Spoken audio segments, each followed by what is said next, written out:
स्वागत है आप सभी का आपके अपने YouTube चैनल हेड्स ऑफ जेके में। मैं दीपांशु। जैसा कि आप लोग सभी जानते हैं कि दरोगा की 1799 की पोस्ट निकल गई है और साथ ही आपको मद्य निषेध के भी है, कक्षपाल के भी है और बिहार पुलिस की तैयारी करते हैं तो फिर भी ये ऑल इन वन सेट है।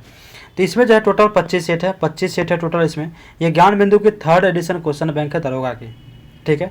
इसमें 25 सेट है। सेट नंबर 1 से लेकर 18 तक फुल एनालिसिस क्लास मैंने करवा दिया है, आपको प्लेलिस्ट में मिल जाएगा। आज सेट नंबर 19 होने वाली है क्लास। इसके बाद 6 सेट और बचेंगे जो मैं करवा ही दूंगा, छोड़ने वाला मैं नहीं हूँ, तो जरूर रहिएगा मेरे साथ। और मैं आपको बता दूं जो प्रैक्टिस सेट की अगर बात करें तो क्रॉन की चल रही है, क्रॉन की प्रैक्टिस सेट चल रही है और किरण के अब 1-2 ही सेट बचे हैं, वो भी मैं करवा ही दूंगा। और रुक्मणी की जो वॉल्यूम 2 है, जो मैं बताया था कि जैसे वॉल्यूम 2 आएगी वो भी मैं स्टार्ट कर दूंगा, तो वॉल्यूम 2 भी आ ही गई है। तो अब क्या करें, तो इससे मतलब क्या करना चाहिए, तो जैसे कि क्रॉन है, एक दिन क्रॉन की और एक दिन रुक्मणी की अल्टरनेट में चलाएंगे तो ज़्यादा बेटर रहेगा, और वो भी फुल एनालिसिस के साथ। रुक्मणी भी जो मैं करवाऊंगा तो सेम जैसे क्रॉन करवाऊँ कि स्टार्टिंग के 20 मिनट्स में आंसर बता दिए, उसके बाद सारे एक्सप्लेनेशन का डिस्कशन भी साथ में किए। क्रॉन आपको पता है कि रुक्मणी में जो है एक्सप्लेनेशन बहुत ही अच्छे से दिया रहता है और ज़्यादा दिया रहता है, तो अगर हम उसको पढ़ेंगे तो ज़्यादा हमारे लिए अच्छा रहेगा और रिविज़न भी ज़्यादा होगा। चलिए क्वेश्चन सेट नंबर 19 शुरू करते हैं। क्वेश्चन नंबर 1 से, प्रवर्तन अवर निरीक्षक ESI मुख्य परीक्षा का हल प्रश्न पत्र है। परीक्षा 29/8/2021 को हुई थी। पहला है कि लोकसभा अध्यक्ष अपना त्याग पत्र किसे सौंपता है, किसे सौंपता है लोकसभा अध्यक्ष अपना त्याग पत्र किसे सौंपता है, तो उपाध्यक्ष को सौंपता है, उपाध्यक्ष को। लोकसभा अध्यक्ष अपना त्याग पत्र उपाध्यक्ष को सौंपता है। वर्तमान समय में लोकसभा अध्यक्ष की हैसियत श्री ओम बिरला है। सर्वसम्मति से 18वीं लोकसभा के अध्यक्ष निर्वाचित हुए हैं। संविधान का अनुच्छेद 93 कहता है कि इसके तहत लोकसभा अध्यक्ष एवं उपाध्यक्ष पद का उल्लेख है। 93 में लोकसभा अध्यक्ष लोकसभा का पीठासीन अधिकारी होता है। लोकसभा का अध्यक्ष जो है लोकसभा का पीठासीन अधिकारी होता है, जिसका चुनाव लोकसभा के सदस्यों द्वारा किया जाता है। लोकसभा अध्यक्ष तब तक अपने पद पर बने रहते हैं जब तक कि नई लोकसभा का पहली बैठक प्रारंभ ना हो जाए। कोई धन विधेयक है या नहीं, इसका निर्णय कौन करता है, तो लोकसभा अध्यक्ष करते हैं। पूछता है आपसे कि इसका निर्णय कौन करता है, तो लोकसभा अध्यक्ष करते हैं। 14 दिन की पूर्व सूचना देकर लोकसभा के तत्कालीन सदस्यों के बहुमत से पारित संकल्प या अविश्वास के आधार पर ही अध्यक्ष को हटाया जा सकता है। लोकसभा अध्यक्ष एवं उपाध्यक्ष को संचित निधि से वेतन दिया जाता है। कहाँ से, तो संचित निधि से वेतन दिया जाता है, जिसका निर्धारण संसद द्वारा किया जाता है। लोकसभा के प्रथम अध्यक्ष जीबी मावलंकर थे, जीबी मावलंकर, तथा उपाध्यक्ष अनंत सेन अंकर थे। जीबी मावलंकर को JL नेहरू द्वारा लोकसभा के जनक की उपाधि से सम्मानित किया गया था। लोकसभा के जनक की उपाधि से सम्मानित किया गया था। दूसरा, प्रकाश तरंग और ध्वनि तरंग के बीच का अंतर निम्नलिखित में से किस घटना पर आधारित है, तो ध्रुवीकरण यानी पोलराइजेशन, इसको इंग्लिश में बोलते हैं। प्रकाश तरंग और ध्वनि तरंग के बीच का अंतर ध्रुवीकरण घटना पर आधारित है। प्रकाश विद्युत चुंबकीय तरंग है, यह अनुप्रस्थ तरंग है। कैसी तरंग है प्रकाश, तो अनुप्रस्थ तरंग है। प्रकाश का तरंग दैर्घ्य 3900 डिग्री एंगस्ट्रॉन से 7800 डिग्री एंगस्ट्रॉन के बीच होता है।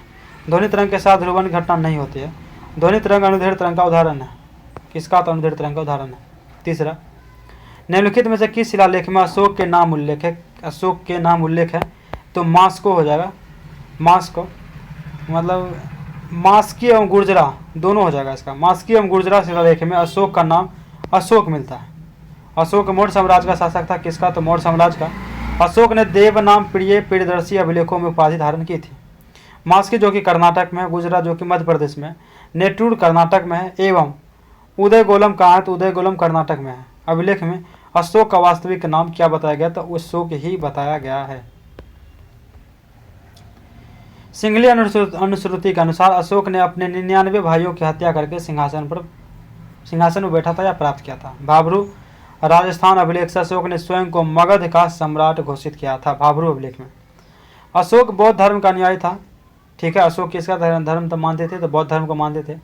अशोक को बौद्ध भिक्षु उपगुप्त ने बौद्ध धर्म की दीक्षा दी थी।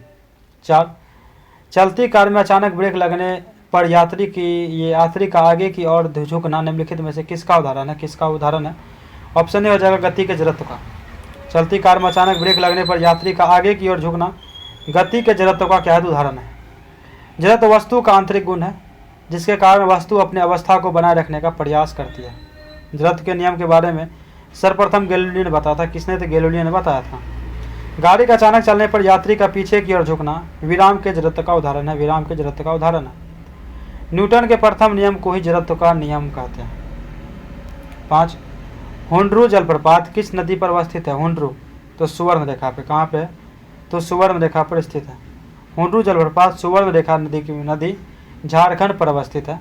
विश्व में सबसे अधिक जलप्रपात अफ्रीका महाद्वीप में है। कहाँ पे? अफ्रीका महाद्वीप में। विश्व का सबसे बड़ा जलप्रपात नियाग्रा जलप्रपात जो कि अमेरिका और कनाडा की सीमा पर सेंट लॉरेंस नदी पर अवस्थित है। विश्व का सबसे ऊंचा जलप्रपात की बात करें तो आपको एंजिल जलप्रपात है, जिसका ऊंचाई जो 979 मीटर है, जो कैरो नदी पर स्थित है। विश्व के सबसे ऊंचा जलप्रपात एंजिल जलप्रपात 979 मीटर है, जो कैरो नदी पर स्थित है। कैरो नदी पे। धुआंधार जलप्रपात कहाँ है? तो नर्मदा नदी पे। धुआंधार कहाँ है? तो नर्मदा नदी पर है। जोग या गोरसप्पा महात्मा गांधी जलप्रपात कर्नाटक में शरावती नदी पे है। जोग या गोरसप्पा महात्मा गांधी जलप्रपात कर्नाटक में शरावती नदी पर स्थित है। महानदी को ओडिशा का शोक कहते हैं। महानदी को ओडिशा का शोक कहते हैं। कोसी को बिहार का शोक कहते हैं। चित्रकूट जलप्रपात छत्तीसगढ़ को भारत का नियाग्रा प्रपात के नाम से जाना जाता है। यह इंद्रावती नदी पर स्थित है। 6 नंबर, निम्नलिखित में से कौन अनुच्छेद कुछ मामले में उच्च न्यायालय में हस्तांतरण से संबंधित है? उच्च न्यायालय में हस्तांतरण से संबंधित है। अनुच्छेद 228 हो जाएगा। अनुच्छेद 228 कुछ मामलों का उच्च न्यायालय में हस्तांतरण से संबंधित है।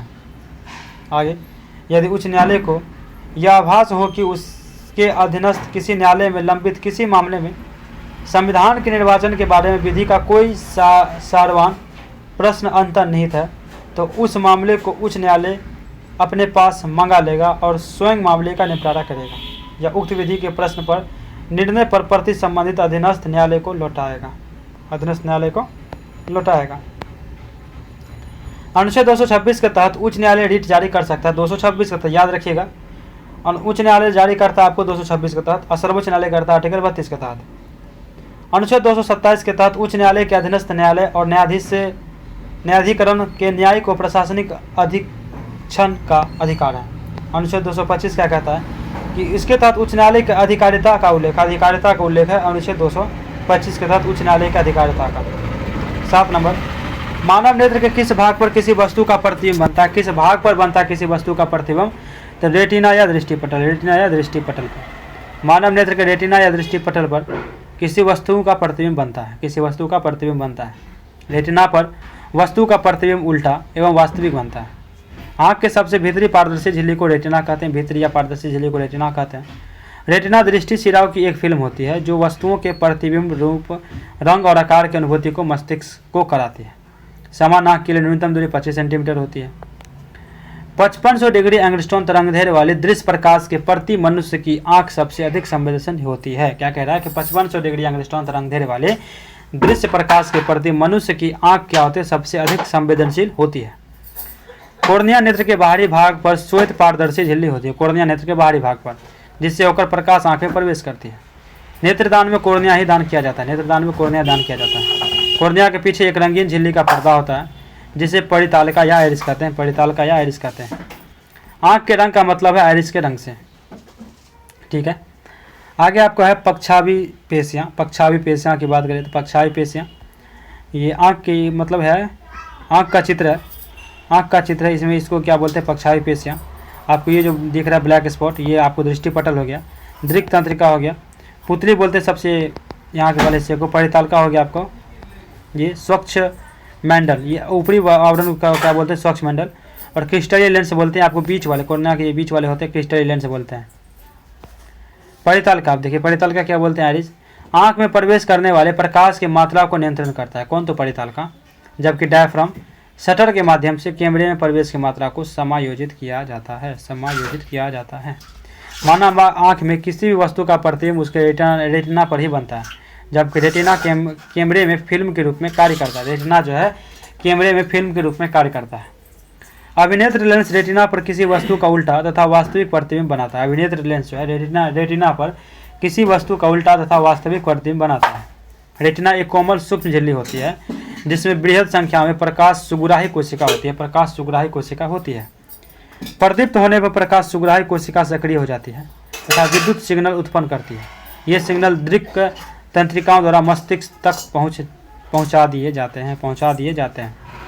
मस्तिष्क इन सिग्नलों की व्याख्या करता है तथा अंततः इस सूचना को संसाधित करता है, जिससे कि हम किसी वस्तु को जैसा है वैसा ही देख लेते हैं। आगे 8 है कि प्याज अपने भोजन को संग्रहित करता है। प्याज अपने भोजन को संग्रहित करता है पत्तियों में। किसमें? तो पत्तियों में। प्याज अपने भोजन को पत्तियों में संग्रहित करता है। प्याज एक रूपांतरित तना है जिसे बल्ब कहा जाता है। प्याज के पौधे के लिए पोषक तत्व कंद के भीतर जमा होते हैं। प्याज में संचित भोजन सेलुलोज के रूप में संग्रहित होता है। पत्तियां प्रकाश संश्लेषण एवं श्वसन के लिए विभिन्न गैसों का आदान प्रदान करती हैं। गाजर, शकरकंद और मूली जरे का उदाहरण है। क्या है? तो ये सब मूली जरे का उदाहरण है। गाजर, शकरकंद और मूली, ये सब जो है मूली, ये सब क्या है? तो गाजर, शकरकंद और मूली जड़ का उदाहरण है। पौधे का वह भाग जो भ्रूण के प्रांकुर में विकसित होता है तथा पौधे का वह भाग जो भ्रूण के प्रांकुर से विकसित होता है क्या कहलाता है?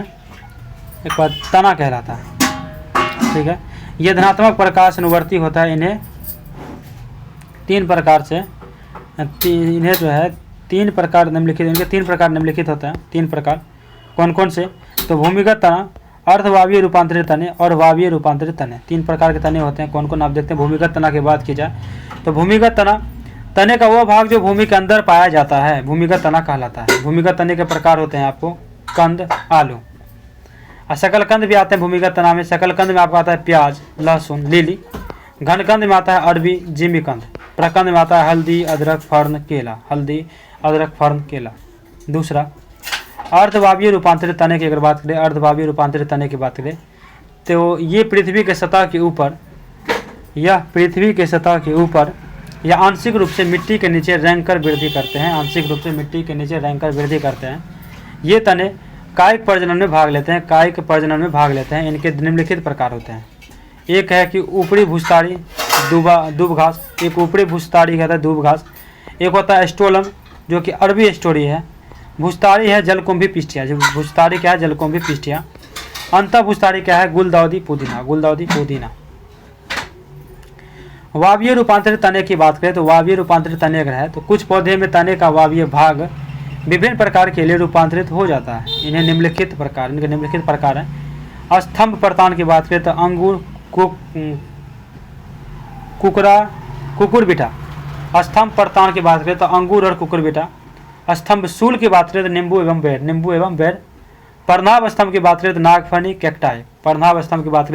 और कैक्टाई। पत्र प्रकलिका की बात करें तो लहसुन, अनानास, रतालू। आगे देखते हैं। 9 नंबर आपका क्वेश्चन है कि थाईपुसम त्योहार कहाँ मनाया जाता है? तो तमिलनाडु में मनाया जाता है। थाईपुसम त्योहार तमिलनाडु में मनाया जाता है। थाईपुसम त्योहार तमिल समुदाय के लोगों द्वारा जनवरी-फरवरी महीने में पूर्णिमा के अवसर पर मनाया जाता है। इस त्योहार में पुष्पधारा के साथ संबंध जोड़कर मनाया जाता है। यह त्योहार भगवान मुरुगन की सराहना करने के लिए मनाया जाता है। भगवान मुरुगन को भगवान शिव का पुत्र माना जाता है। मुरुगन को उगादि त्योहार आंध्र प्रदेश और कर्नाटक में नववर्ष के रूप में मनाया जाता है। क्या? तो उगादि त्योहार कहाँ मनाया जाता है? तो आपका आंध्र प्रदेश और कर्नाटक में नववर्ष के रूप में मनाया जाता है। ओणम त्योहार कहाँ पर मनाया जाता है? तो केरल में। प्रोटीन का पाचन कहाँ से शुरू होता है? तो आपका हो जाएगा अमाशय से। कहाँ से? अमाशय से। प्रोटीन का पाचन अमाशय से शुरू होता है। अमाशय की दीवार पर उपस्थित जठर ग्रंथियों से जठर रस का स्रावित होता है। जठर ग्रंथियों से जठर रस का स्रावित होता है। जठर रस में उपस्थित हाइड्रोक्लोरिक अम्ल की उपस्थिति में पेप्सिनोजन सक्रिय पेप्सिन में क्या कहते हैं? पेप्सिन में बदल जाता है। पेप्सिन एंजाइम प्रोटीन को सरल अणुओं से पहले पेप्टाइड तत्पश्चात पेप्टोन्स में तोड़ता है। हाइड्रोक्लोरिक अम्ल की उपस्थिति में निष्क्रिय प्रोनिन सक्रिय रेनिन में परिवर्तित हो जाता है, जो दूध में उपस्थित केसिनोजन प्रोटीन का पाचन करता है। अमाशय में ही लाइपेज एंजाइम द्वारा वसा का पाचन शुरू किया जाता है। अमाशय में भोजन अब क्षुद्रांत छोटी आंतें प्रवेश करता है। यह अवरोधनी पेशी द्वारा नियंत्रित होती है। क्षुद्रांत आहार नाल का सबसे लंबा भाग होता है। क्षुद्रांत आहार नाल का सबसे लंबा भाग होता है। विभिन्न जंतुओं में क्षुद्रांत की लंबाई उनके भोजन के अनुसार अलग अलग होती है। उनके भोजन के अनुसार जो है अलग अलग होती है। घास खाने वाले शाकाहारी का सेलुलोज पचाने के लिए लंबी क्षुद्रांत की आवश्यकता होती है। यानी जो घास खाते हैं जो जीव, तो उसमें क्षुद्रांत पचाने के लिए जो है लंबी क्षुद्रांत की आवश्यकता होती है। उनमें सेलुलोज को पचाने के लिए लंबी क्षुद्रांत की आवश्यकता होती है। मांस का पाचन सरल है, अतः मांसाहारी जंतुओं में क्षुद्रांत छोटी होती है। मांसाहारी जंतुओं में क्या आता है, तो क्षुद्रांत छोटी होती है। आगे है कि क्षुद्रांत जो है कार्बोहाइड्रेट, प्रोटीन तथा वसा के पूर्ण पाचन का स्थल है। पूर्ण पाचन का स्थल है। इस कार्य के लिए यह यकृत और अग्नाशय में श्रवण प्राप्त करती है। अमाशय से आने वाले भोजन अम्लीय हैं और अग्नाशय के एंजाइम की क्रिया के लिए यह क्षारीय बनाया जाता है। यकृत से स्रावित पित्तरस इस कार्य को करता है। यह कार्य वसा पर क्रिया करने के अतिरिक्त है। अग्नाशयी रस का श्रवण करता है। अग्नाशय जो है अग्नाशयी रस का श्रवण करता है, जिससे प्रोटीन के पाचन के लिए ट्रिप्सिन एंजाइम होता है तथा इमल्सीकृत वसा का पाचन करने के लिए लाइपेज एंजाइम होता है। क्षुद्रांश की भित्ति में ग्रंथि होती है, जिससे आंत रस स्रावित होती है। इससे उपस्थित एंजाइम प्रोटीन को एमिनो अम्ल, कार्बोहाइड्रेट को ग्लूकोज में, वसा को वसा अम्ल तथा ग्लिसरॉल में परिवर्तित कर देता है। पाचित भोजन को आंत की विभिन्न अवशोषित कर देती है। पाचित भोजन को आंत की भित्ति अवशोषित कर देती है। क्षुद्रांत के अतिरिक्त आस्तर पर अनेक अंगुली जैसे प्रवर्ध होते हैं, जिन्हें दीर्घरोम कहते हैं। ये अवशोषण की सतही क्षेत्र बढ़ा देते हैं।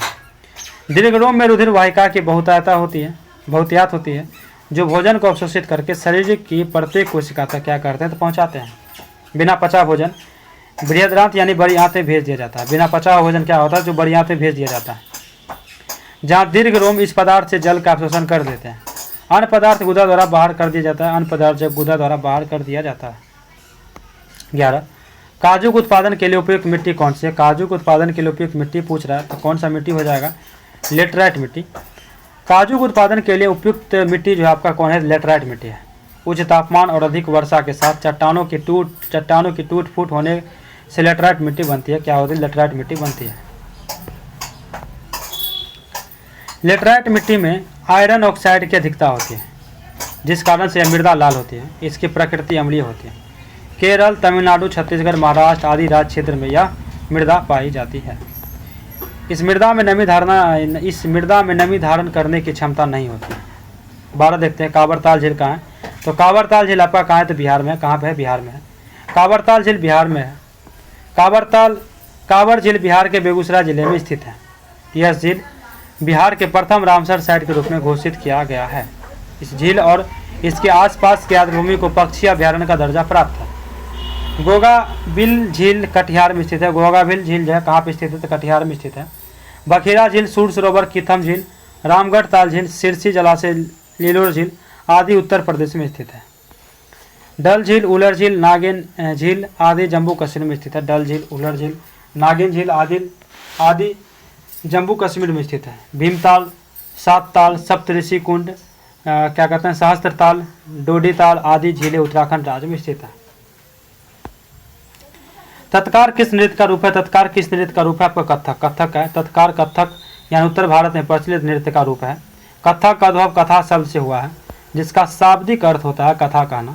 प्राचीन समय में कथावाचक गाने के रूप में इसे बोलते थे तथा अपनी कथा को नया रूप देने के लिए नृत्य करते थे। इसी से दक्षिण भारत में कथा, कालाक्षेप, हरि कथा का रूप बना और यही उत्तर भारत के कथक के रूप में प्रसिद्ध हुआ। क्या हुआ? उत्तर भारत में कथक के रूप में प्रसिद्ध हुआ।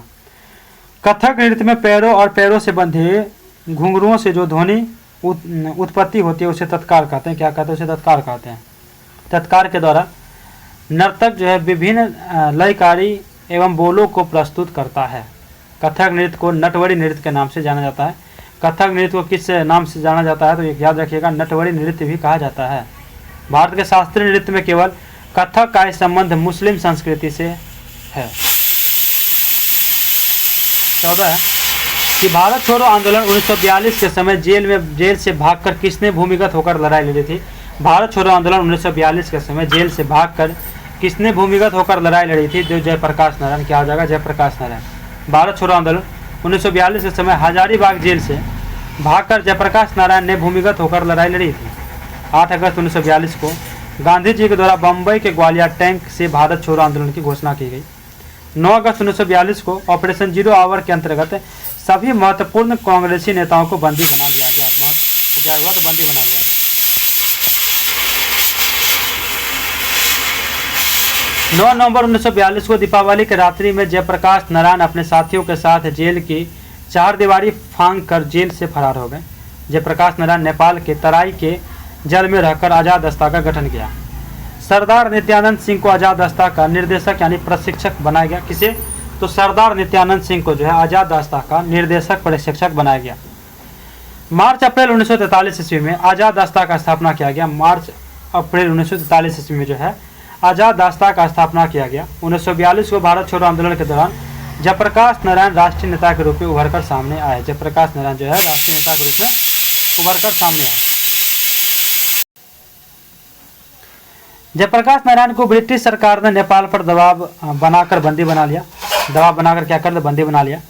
जयप्रकाश नारायण को कोलकाता भेज दिया गया। फिर क्या उनको कोलकाता भेज दिया गया। जयप्रकाश नारायण ने मई 1934 को कांग्रेस सोशलिस्ट पार्टी की गठन किया था। 1934 को इन्होंने संपूर्ण क्रांति का भी नारा दिया। 1942 के आंदोलन में बिहार सिवान थाने पर झंडा फहराने के दौरान फूलेना प्रसाद श्रीवास्तव पुलिस की गोलियां के शिकार हो गए।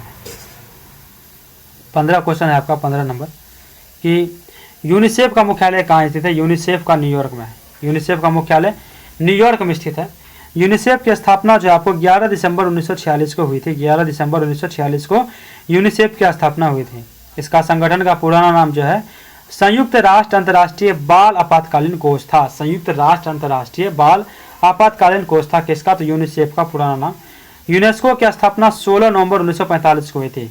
यूनेस्को का ये यूनिसेफ है।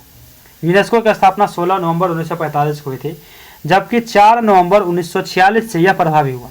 इसका मुख्यालय कहाँ है? तो पेरिस यानी फ्रांस में। विश्व व्यापार संगठन WTO की स्थापना जो 1 जनवरी 1995 को हुई थी। इसका मुख्यालय कहाँ है? तो जेनेवा में है। अंतर्राष्ट्रीय परमाणु ऊर्जा एजेंसी 29 जुलाई 1957 का इसको स्थापना हुई थी। इसका मुख्यालय जो आपको वियना ऑस्ट्रेलिया में स्थित है। वियना ऑस्ट्रेलिया में स्थित है। राजा राम मोहन राय को राजा की उपाधि किसने दी थी? तो अकबर द्वितीय ने। राजा राम मोहन राय को राजा की उपाधि अकबर द्वितीय ने दी थी। राजा राम मोहन राय को आधुनिक भारत का प्रथम नेता, भारतीय पुनर्जागरण का जनक, नवजागरण का अग्रदूत, नए भारत का पैगंबर तथा भारत में सुधार आंदोलन का मुख्य प्रवर्तक माना जाता है। इन्होंने मूर्ति पूजा, जाति प्रथा तथा धार्मिक आडंबरों का भी विरोध किया था। इन्हीं के प्रयासों के फलस्वरूप 1829 ईस्वी में विलियम बेंटिक ने सती प्रथा को समाप्त करने का कानून बनाया। 1815 में राजा राम मोहन राय ने आत्मीय सभा की स्थापना की थी।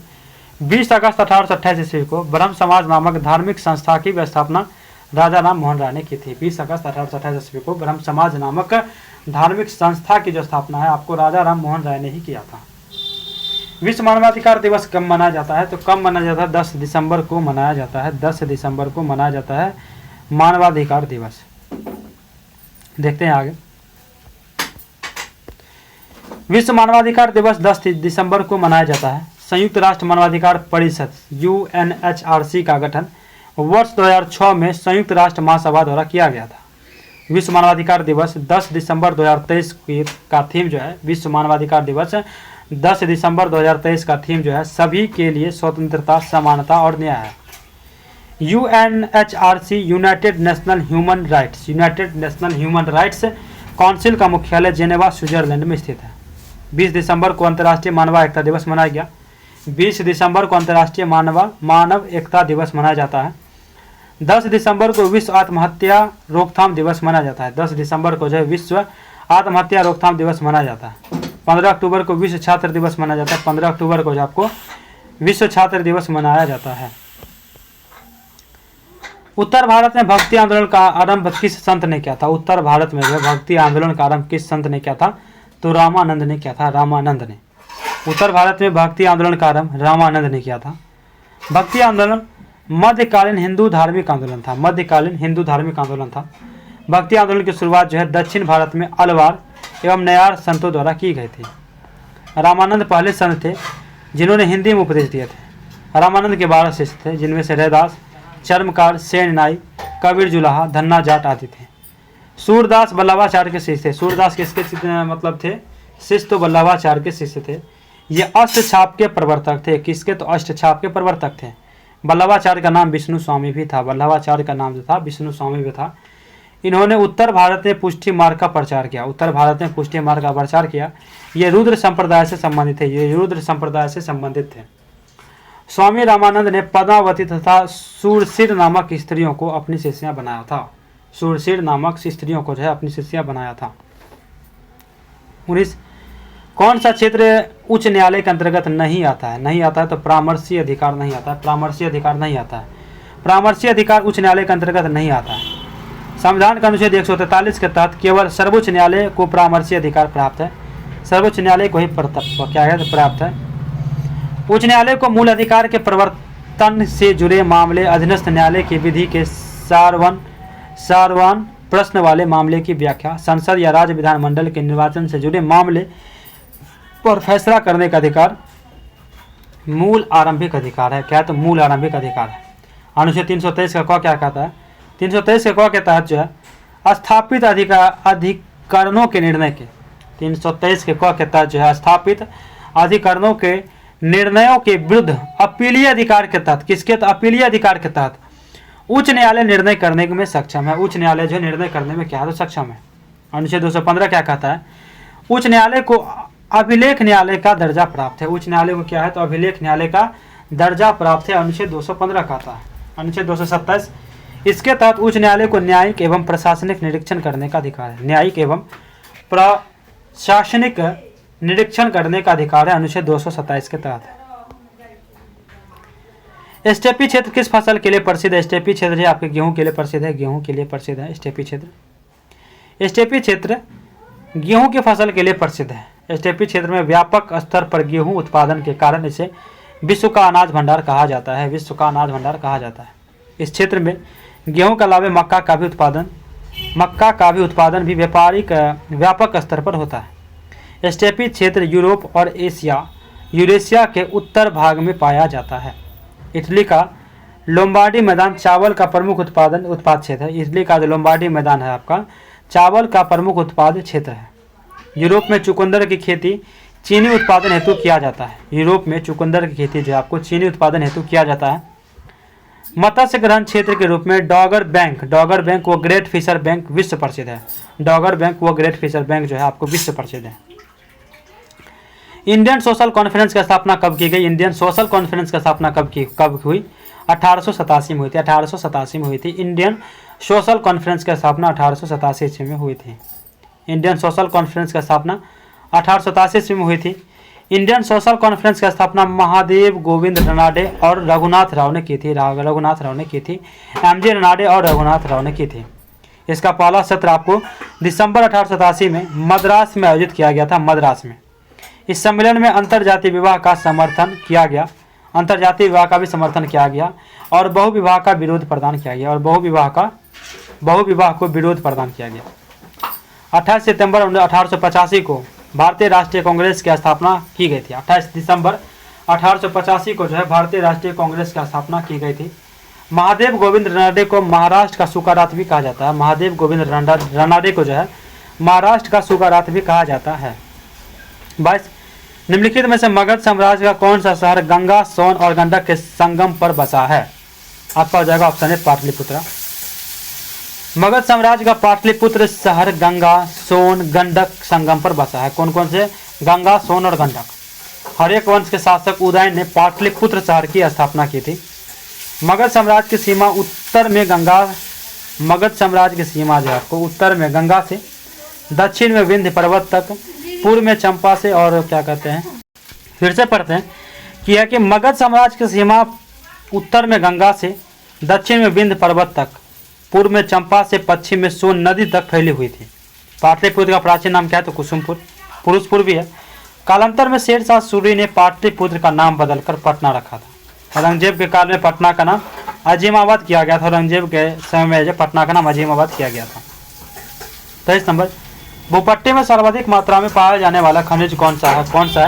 फेल्डस्पार है, फेल्डस्पार। भूपट्टी में सर्वाधिक पाया जाने वाला खनिज फेल्डस्पार है। फेल्डस्पार एल्यूमिनो सिलिकेट खनिजों के समूह में से कोई भी जिसमें कैल्शियम, सोडियम या पोटेशियम होता है। फेल्डस्पार पृथ्वी के पपड़ी के आधे से अधिक हिस्सा बनाते हैं। IUGS यानी international union of geological sciences के आग्नेय चट्टान के वर्गीकरण फेल्डस्पार के 2 समूह में किया गया है। तो दो भाग जिसके हैं कि पहला आपका हो जाएगा, पहला है आपको क्षार फेल्डस्पार, दूसरा है प्लागियोकेलेस फेल्डस्पार। फेल्डस्पार कठोरता, अस्थायित्व और रासायनिक जंग के प्रतिरोध में सुधार के लिए एल्यूमिना प्रदान करता है। क्या प्रदान करता है? तो एल्यूमिना प्रदान करता है। फेल्डस्पार एल्यूमिनियम का एक्स है। फेल्डस्पार का रासायनिक सूत्र जो है क्या है कि फेल्डस्पार कठोरता, अस्थायित्व और रासायनिक जंग के प्रतिरोध में सुधार के लिए एल्यूमिनियम प्रदान करता है। एल्यूमिना फेल्डस्पार एल्यूमिनियम का एक्स है। फेल्डस्पार का रासायनिक सूत्र क्या है? KAlSiO3 होता है। क्वार्ट्ज का रासायनिक सूत्र क्या है? SiO2। क्वार्ट्ज रासायनिक और यांत्रिक अपक्षय दोनों के लिए अत्यधिक प्रतिरोधी है। क्या है? रासायनिक और यांत्रिक अपक्षय दोनों के लिए। भूपट्टी में सर्वाधिक मात्रा में पाए जाने वाला तत्व क्या है? तो ऑक्सीजन है। बहुत बार रिपीट किया गया ये क्वेश्चन। बारामूला किस नदी के किनारे स्थित है? बारामूला जो आपको झेलम, क्या है? झेलम। बारामूला झेलम नदी के किनारे स्थित है। बारामूला जम्मू कश्मीर केंद्र शासित प्रदेश का एक प्रसिद्ध जिला है। बारामूला शहर का प्राचीन नाम बारा या वरा था। झेलम नदी का प्राचीन नाम क्या है? तो बितस्ता। ये बहुत बार आप पढ़ चुके होंगे। मोहनजोदारो पाकिस्तान के सिंध प्रांत में एक पुरातात्विक स्थल है जो सिंधु नदी के तट पर स्थित है। जो सिंधु नदी के तट पर क्या है? तो स्थित है। पटना गंगा नदी के किनारे बसा हुआ है। पटना जो है गंगा नदी के किनारे बसा हुआ है। चिनाब नदी का मतलब प्राचीन नाम क्या? तस्कनी। और झेलम का बितस्ता।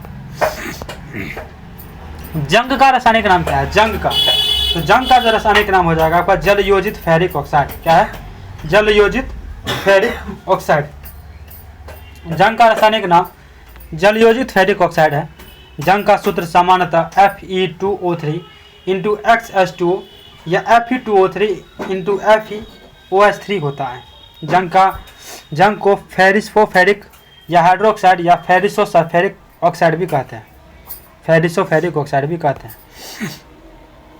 जब किसी धातु को वायुमंडल में खुला छोड़ा जाता है तो वायु एवं जलवाष्प की अभिक्रिया द्वारा इसका क्षरण होने लगता है। जिसे क्या कहते हैं? संक्षारण कहते हैं। जिसे संक्षारण कहते हैं। किसी धातु पर जंग लगना और एक रासायनिक अभिक्रिया, किसी धातु पर जंग लगना क्या है? तो एक रासायनिक अभिक्रिया है जिसमें जो है धातु का भार क्या होता है? तो बढ़ जाता है। लोहा वायुमंडल ऑक्सीजन तथा जलवाष्प से अभिक्रिया करके भूरे रंग का हाइड्रेट लो ऑक्साइड का निर्माण करता है। इसका रिएक्शन क्या हो जाएगा? 2Fe+O2 into XH2O equal to Fe2O3 into XH2O। लोहा को जंग से बचाने के लिए मोबिल, ग्रीस पेंट, मिश्र धातु एवं जिंक की परत चढ़ाई जाती है। खाद्य पदार्थ भंडारण वाले लोह के चदरे पर भीतरी भाग में Zn की परत नहीं चढ़ाई जाती है क्योंकि खाद्य पदार्थ से अभिक्रिया कर उसे विषैला बना देते हैं। 26 नंबर क्वेश्चन है, ऑटोमोबाइल से निकलने वाले निम्न में से कौन सी गैस सर्वाधिक जहरीली है? ऑटोमोबाइल से निकलने वाले सर्वाधिक जहरीली गैस के बारे में पूछ रहा है। तो इसका हो जाएगा option A carbon monoxide. Automobile से निकलने वाली CO गैस सर्वाधिक जहरीली है यानी कार्बन मोनोऑक्साइड। कार्बन मोनोऑक्साइड गंभीर वायु प्रदूषकों में से एक है। यह रंगहीन तथा गंधहीन है। यह श्वसन प्रणालियों की एक हानिकारक है जब विभिन्न अंगों एवं ऊतकों के लिए भी दी जाने वाली ऑक्सीजन प्रवाह को रोकने में समर्थ है। कार्बन मोनोऑक्साइड कार्बन के अपूर्ण दहन के फलस्वरूप उत्पन्न होती है। इसकी सर्वाधिक मात्रा मोटर वाहनों से निकलने वाले धुएं द्वारा उत्पन्न होती है। इसके अन्य स्रोत है कोयला ईंधन, लकड़ी, पेट्रोलियम का पूर्ण दहन। अधिकतर वाहनों में उचित रखरखाव का अभाव अथवा प्रदूषक नियंत्रण उपकरण उपयुक्त नहीं होती है। परिणामतः अत्यधिक कार्बन मोनोऑक्साइड यानी कार्बन मोनोऑक्साइड तथा अन्य प्रदूषक गैस जैसे उत्सर्जित होती है। कार्बन मोनोऑक्साइड गैस ऑक्सीजन की तुलना में 300 गुना ज़्यादा तेज़ी से हीमोग्लोबिन से अभिक्रिया कर कार्बोक्सी हीमोग्लोबिन बनाता है, जिसके संपर्क में अधिक समय तक रहने से व्यक्ति की मृत्यु दम घुटने से हो जाती है। जब रक्त में कार्बोक्सी हीमोग्लोबिन की मात्रा 3 से 4% तक पहुंच जाती है, तब रक्त में ऑक्सीजन ले जाने की क्षमता काफ़ी कम हो जाती है। ऑक्सीजन की इस न्यूनता से सिर दर्द, नेत्र दृष्टि की क्षीणता, तंत्र के आवेग में न्यूनता, हृदय वाहिका में तंत्र अव्यवस्था आदि की विसंगतियाँ हो जाती है। सूर्य प्रकाश की उपस्थिति में कार्बन मोनोऑक्साइड गैस क्लोरीन से अभिक्रिया कर फोजिन गैस बनाता है COCl2। फोजिन गैस बनाता है COCl2। CO गैस का उपयोग निम्नलिखित है। कार्बन मोनोऑक्साइड गैस का उपयोग अगर देखें तो वाटर गैस CO+H2 एवं प्रोड्यूसर गैस CO+N2, दोनों का ये पूछता है रिएक्शन, मतलब फॉर्मूला। वाटर गैस CO+H2 होता है, प्रोड्यूसर गैस होता है CO+N2। नीली लौ को प्रकाश प्राप्त करने में इत्यादि। दूसरा है नीली लौ को प्रकाश प्राप्त करने में इत्यादि। कोरबा कोयला खदान भारत के किस राज्य में स्थित है? इस राज्य में तो छत्तीसगढ़ में। कोरबा कोयला खदान भारत के छत्तीसगढ़ राज्य में स्थित है।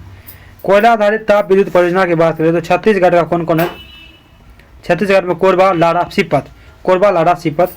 उत्तर प्रदेश में रिहंद, दादरी, टांडा, ऊंचाहाट। बिहार में बरौनी, बाढ़, कहलगांव, बरौनी, बाढ़, कहलगांव।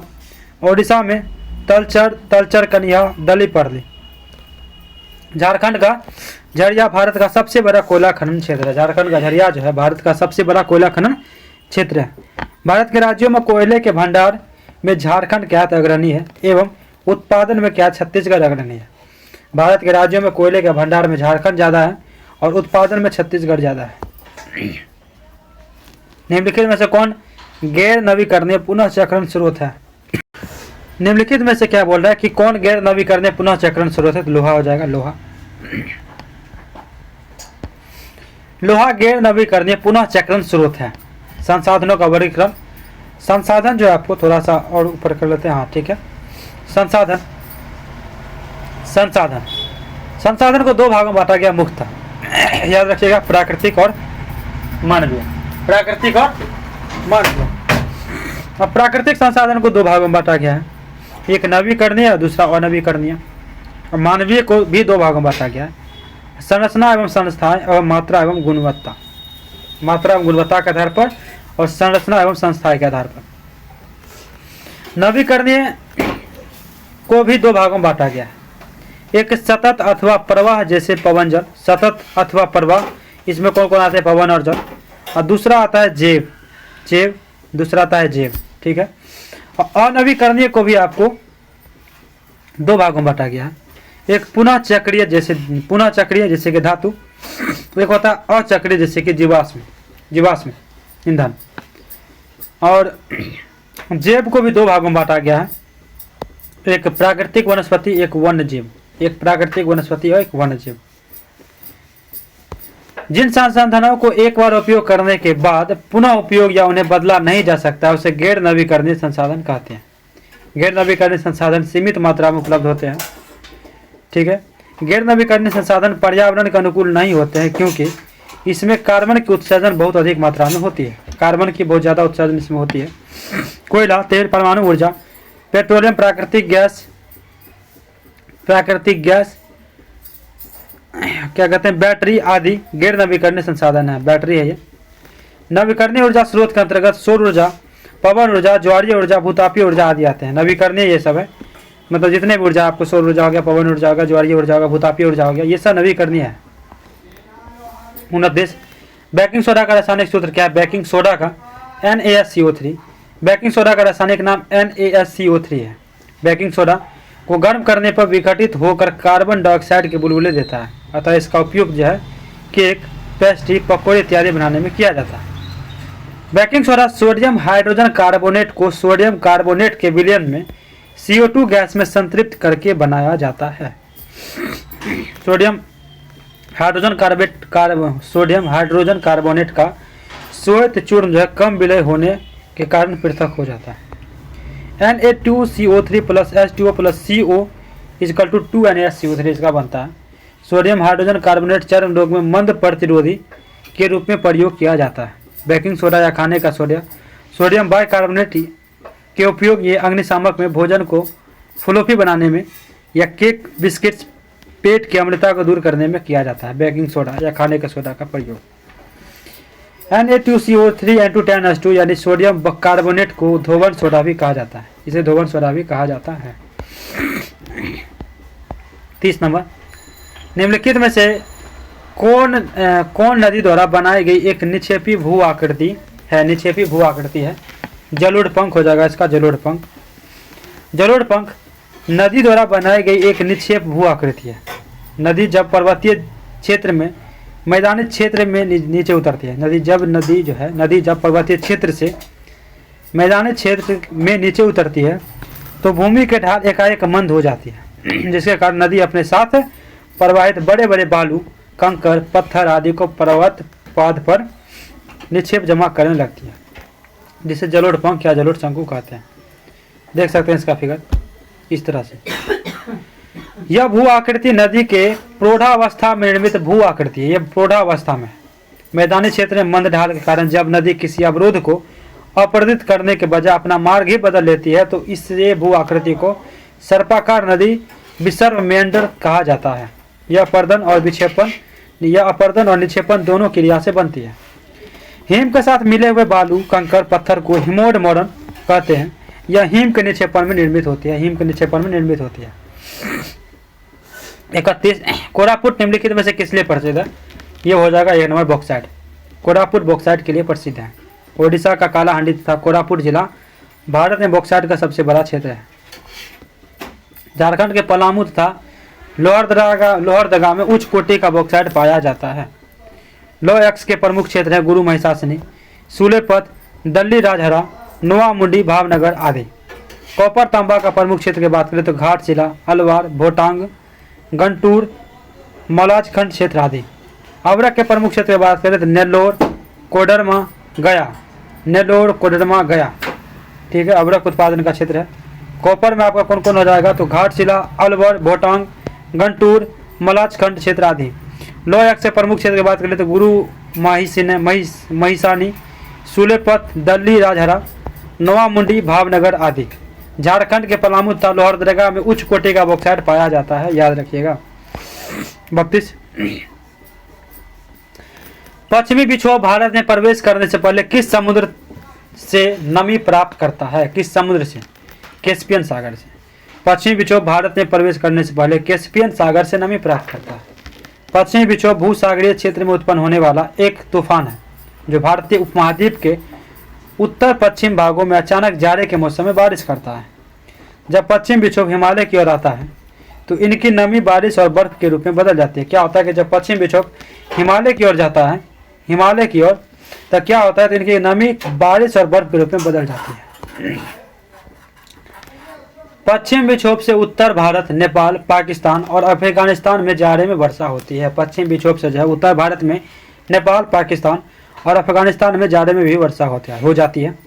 यह जाड़े में वर्षा रबी फसल के लिए बहुत ही लाभदायक है। रबी फसल के लिए बहुत ही लाभदायक है। रबी फसल में कौन कौन से फसल आते हैं बताइए कमेंट करके। पश्चिम विक्षोभ से भूस्खलन, धूल भरी आंधी, ओलावृष्टि और ठंडी लहरें क्षति भी उठानी पड़ती है। पश्चिम विक्षोभ कारण अधिक वर्षा होने की स्थिति में रबी फसल की भारी क्षति भी पहुंचती है। 33, सादिकपुर सिनौली निम्नलिखित में से कहाँ है? सादिकपुर सिनौली निम्नलिखित में से कहाँ है? तो आपको हो जाएगा ये उत्तर प्रदेश में है। सादिकपुर सिनौली उत्तर प्रदेश के बागपन जिले में स्थित है। बागपन जिले में क्या है तो स्थित है। यह पुरास्थल का उत्खनन भारतीय पुरातात्विक सर्वेक्षण विभाग द्वारा 2005 में करवाया गया था। यह महाभारत कालीन स्थल है। इसके उत्खनन में रथ, महिला कंकाल, धनुष, शाही ताबूत तथा सिंधु सभ्यता कालीन कब्रों के प्रमाण मिला है। यहाँ से 177 मानव कंकाल के प्रमाण मिले हैं। 177। सिनौली गांव सिंधु सभ्यता कालीन स्थलों की सूची में सबसे नवीनतम स्थान है। सिनौली गांव जो है सिंधु सभ्यता कालीन स्थलों की सूची में सबसे नवीनतम स्थान है। 34, ईस्ट का उपयोग सबसे ज़्यादा किस में होता है? इथाइल अल्कोहल में। इथाइल अल्कोहल में ईस्ट का उपयोग सबसे ज़्यादा दिए गए विकल्पों में से इथाइल अल्कोहल में होता है। इथाइल अल्कोहल C2H5OH इसका फॉर्मूला होता है, को ग्रीन एल्कोहल भी कहा जाता है। ग्रीन एल्कोहल किसे कहा जाता है? इथाइल एल्कोहल को कहा जाता है। इथाइल एल्कोहल का निर्माण स्टार्च युक्त खाद्य पदार्थ के किण्वन द्वारा होता है, किण्वन द्वारा होता है। C6H12O6 यानी किण्वन जामिज बनाता है C2H5OH। एथेनॉल को औद्योगिक स्तर पर संकरा के किण्वन से प्राप्त करने की यह पुरानी विधि है। शराब बनाने के लिए अंगूर, संकरा तथा ईस्ट प्रमुख स्रोत होते हैं। जब अंगूर पक जाते हैं तो उनमें संकरा की मात्रा क्या हो जाती है? तो बढ़ जाती है तथा उनकी ऊपरी सतह पर ईस्ट उत्पन्न हो जाती है। जब अंगूरों की कुचला जाता है अंगूरों को, तो संकरा एवं एंजाइम संपर्क में आते हैं तो किण्वन आरंभ हो जाता है। किण्वन अवावी स्थिति यानी कि वायु की अनुपस्थिति में होती है। किण्वन में कार्बन डाइऑक्साइड निर्मुक्त होती है। उत्पन्न एल्कोहल की मात्रा 14% से अधिक हो जाने पर जैमेज की क्रिया संदर्भित हो जाती है। यदि किण्वन मिश्रण में वायु आ जाती है तो वायु की ऑक्सीजन एथेनॉल को एथेनोइक अम्ल में ऑक्सीकृत कर देती है, जिससे एल्कोहली पेय का स्वाद क्या होता है? तो नष्ट हो जाता है। एथेनॉल के सेवन का प्रभाव केंद्रीय तंत्रिका तंत्र पर पड़ता है। मध्यम मात्रा में यह निर्णय क्षमता पर प्रभाव डालती है। एल्कोहल की अधिक सांद्रता मिताली और बेहोशी लाती है। एल्कोहल की क्या होती है? अगर हम अधिक सांद्रता जो मितली और बेहोशी लाती है। उच्च सांद्रताओं में यह स्वतः श्वसन क्रिया में भी बाधा डालती है। उच्च सांद्रता में क्या करती है? तो यह श्वसन क्रिया में बाधा डालती है और प्राण घातक भी हो सकती है। 100% इथाइल एल्कोहल युक्त एल्कोहल को परिशुद्ध एब्सोल्यूट एल्कोहल कहते हैं। 100% इथाइल एल्कोहल युक्त एल्कोहल को क्या कहते हैं? तो परिशुद्ध एल्कोहल कहते हैं। पावर पेट्रोल में 95% पेट्रोलियम तथा 5% इथाइल एल्कोहल होता है। पावर पेट्रोल में शराब एवं शराब बनाने के सभी विषयों के अध्ययन को क्या कहते हैं? ओनोलॉजी कहते हैं। ओनोलॉजी क्या होता है? शराब एवं शराब बनाने के सभी विषयों के अध्ययन को, यानी शराब के अध्ययन को। एंजाइम जीवित कोशिकाओं से परिशुद्ध क्रिस्टलीय अवस्था में प्राप्त किए गए हैं, परंतु प्रयोगशाला में पहला एंजाइम 1969 में संश्लेषित किया गया था। एंजाइम उत्प्रेरित अभिक्रियाओं के कुछ उदाहरण निम्नलिखित हैं। पहला है कि इक्षु संकरा सुक्रोज का प्रतिलोमन। इन्वर्टेज एंजाइम इक्षु संकरा सुक्रोज को ग्लूकोज एवं फ्रक्टोज में परिवर्तित कर देता है। संकरा सुक्रोज को ग्लूकोज एवं फ्रक्टोज में परिवर्तित कर देता है। C12H12O11 यानी sucrose, aqueous H2O plus H2O यानी लिक्विड इन्वर्टेज, ये जो बनता है आपका C6H12O6 यानी एक्वस सॉल्यूशन यानी ग्लूकोज, और ये बनता है फ्रक्टोज C6H2P6 यानी फ्रक्टोज। ग्लूकोज का एथिल अल्कोहल से परिवर्तन जैमेज एंजाइम ग्लूकोज को एथिल अल्कोहल एवं CO2 में परिवर्तित कर देता है। CO2 में परिवर्तित कर देता है। इसका रिडक्शन होगा C6H12O6 यानी एक्वस यानी ग्लूकोज। जैमेज के तहत जो है 2C2H5OH aqueous plus 2CO2 last में गैस के रूप में बनता है, तो एथिल अल्कोहल के प्रेजेंस में। तीसरा है स्टार्च का माल्टोस में परिवर्तित। स्टार्च का ये माल्टोस में परिवर्तित कैसे होता है? तो डाइस्टेज एंजाइम स्टार्च को माल्टोस में परिवर्तित कर देता है। कौन? तो डाइस्टेज एंजाइम। ये क्या करता है? स्टार्च को वाटर के प्रेजेंस में क्या करता है? तो माल्टोस में बदल देता है। C12H12O11। माल्टोस का ग्लूकोज में परिवर्तन माल्टेज एंजाइम माल्टोस को ग्लूकोज में परिवर्तित कर देता है। माल्टोस का ग्लूकोज में परिवर्तन कैसे होता है? तो ये जो है आपका माल्टेज एंजाइम जो है माल्टोस को ग्लूकोज में परिवर्तित कर देता है। माल्टेज एंजाइम ये क्या करता है? माल्टोस को किस में चेंज कर देता है? ग्लूकोज में। ठीक है, समीकरण देख सकते हैं। यूरिया का अमोनिया एवं CO2 में अपघटन यूरिएज एंजाइम इस घटन को उत्प्रेरित करता है। किससे? तो यूरिएज एंजाइम क्या करता है? तो यूरिया को वाटर के परसेंट में यूरिएज जो है आपको क्या करता है? तो CO2 में अपघटित कर देता है। NH3 प्लस CO2 लास्ट में बनता है। जठर रस का pH मान कितना होता है? 2 होता है। जठर रस का pH मान 2 होता है। विकल्प से आमाशय की दीवार में पाए जाने वाले जठर ग्रंथि के क्या कहते हैं? ऑक्जेटिक सेल से जठर रस का स्राव होता है। आमाशय की म्यूकोसा में जठर ग्रंथियां स्थित होती है। जठर ग्रंथि मुख्य रूप से 3 प्रकार की कोशिका होती है। 3 प्रकार के। पहला होती है आपको म्यूकस का स्राव करने वाले श्लेष्मा ग्रीवा कोशिका। दूसरा पेप्टिक या मुख्य कोशिका जो कि प्रो एंजाइम पेप्सिनोजन का स्राव करती है। तथा तीसरा द्वितीय ऑक्सिनेटिक कोशिकाएं जो हाइड्रोक्लोरिक अम्ल और नेज कारक जैसे कि विटामिन B12 के अवशोषण के लिए आवश्यक है, ये स्रावित करती है।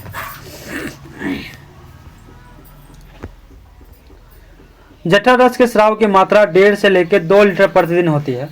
जठर रस का पीएच मान 1.5 से लेकर 2.5 लीटर अम्लीय होता है। जठर रस में उपस्थित श्लेष्म और बाइकार्बोनेट श्लेष उपकला स्तर का स्नेहक और अत्यधिक सांद्रता HCl में उसका बचाव करते हैं। ठीक है, HCl पेप्सिनो के लिए उचित अम्लीय माध्यम से pH 1.8 तैयार करता है। HCl जो है पेप्सिनो के लिए उचित अम्लीय माध्यम से pH का वैल्यू 1.8 तैयार करता है। नवजातों के जठर रस में रेनिन नामक प्रोटीन अपघटनीय एंजाइम होता है जो दूध के प्रोटीन को पचाने में सहायक है। दूध को प्रोटीन के पचाने में सहायक है। जठर ग्रंथियाँ जो है थोड़ी मात्रा में लाइपेज भी स्रावित करती है। क्या करती है? लाइपेज भी स्रावित करती है। प्रोटीन का सर्वप्रथम पाचन अमाशय में होता है। अमाशय में भोजन 4 से 5 घंटा संग्रहित रहता है। अमाशय में भोजन जो है लगभग 4 से 5 घंटा संग्रहित रहता है। अमाशय के पेशियां दीवार में संकुचन द्वारा भोजन अम्लीय जो है जठर रस से पूरी तरह मिल जाती है, जिसे काइम कहते हैं। क्या कहते हैं? तो काइम कहते हैं। सफेद फास्फोरस का आकार होता है कितना? क्या होता है? चतुष्फलकीय होता है। चतुष्फलकीय सफेद फास्फोरस का आकार चतुष्फलकीय होता है। श्वेत फास्फोरस या पीला फास्फोरस की संरचना चतुष्फलकीय होती है। श्वेत फास्फोरस एक पारभासी श्वेत मोमी ठोस है। यह एक विषैला जल में अविलय परंतु कार्बन डाइऑक्साइड में विलय होता है तथा अंधेरे में दीप्त होता है। अक्रिय वायुमंडल में यह उबलते हुए NaOH विलयन घुलकर PH3 देता है। NaOH विलयन से घुलकर क्या देता है? तो PH3 देता है। P4 3NaOH plus 3H2O PH3 plus 3NaH2PO3 बनता है। सोडियम हाइपोफॉस्फाइड बनता है। श्वेत फास्फोरस कम अस्थायी है। श्वेत फास्फोरस क्या है? तो कम अस्थायी है तथा समान परिस्थितियों में दूसरी ठोस प्रावस्थाओं से अधिक क्रियाशील होता है। यह वाष्प में तेजी से आग पकड़ देता है। P4O10 के सघन श्वेत घूम देता है।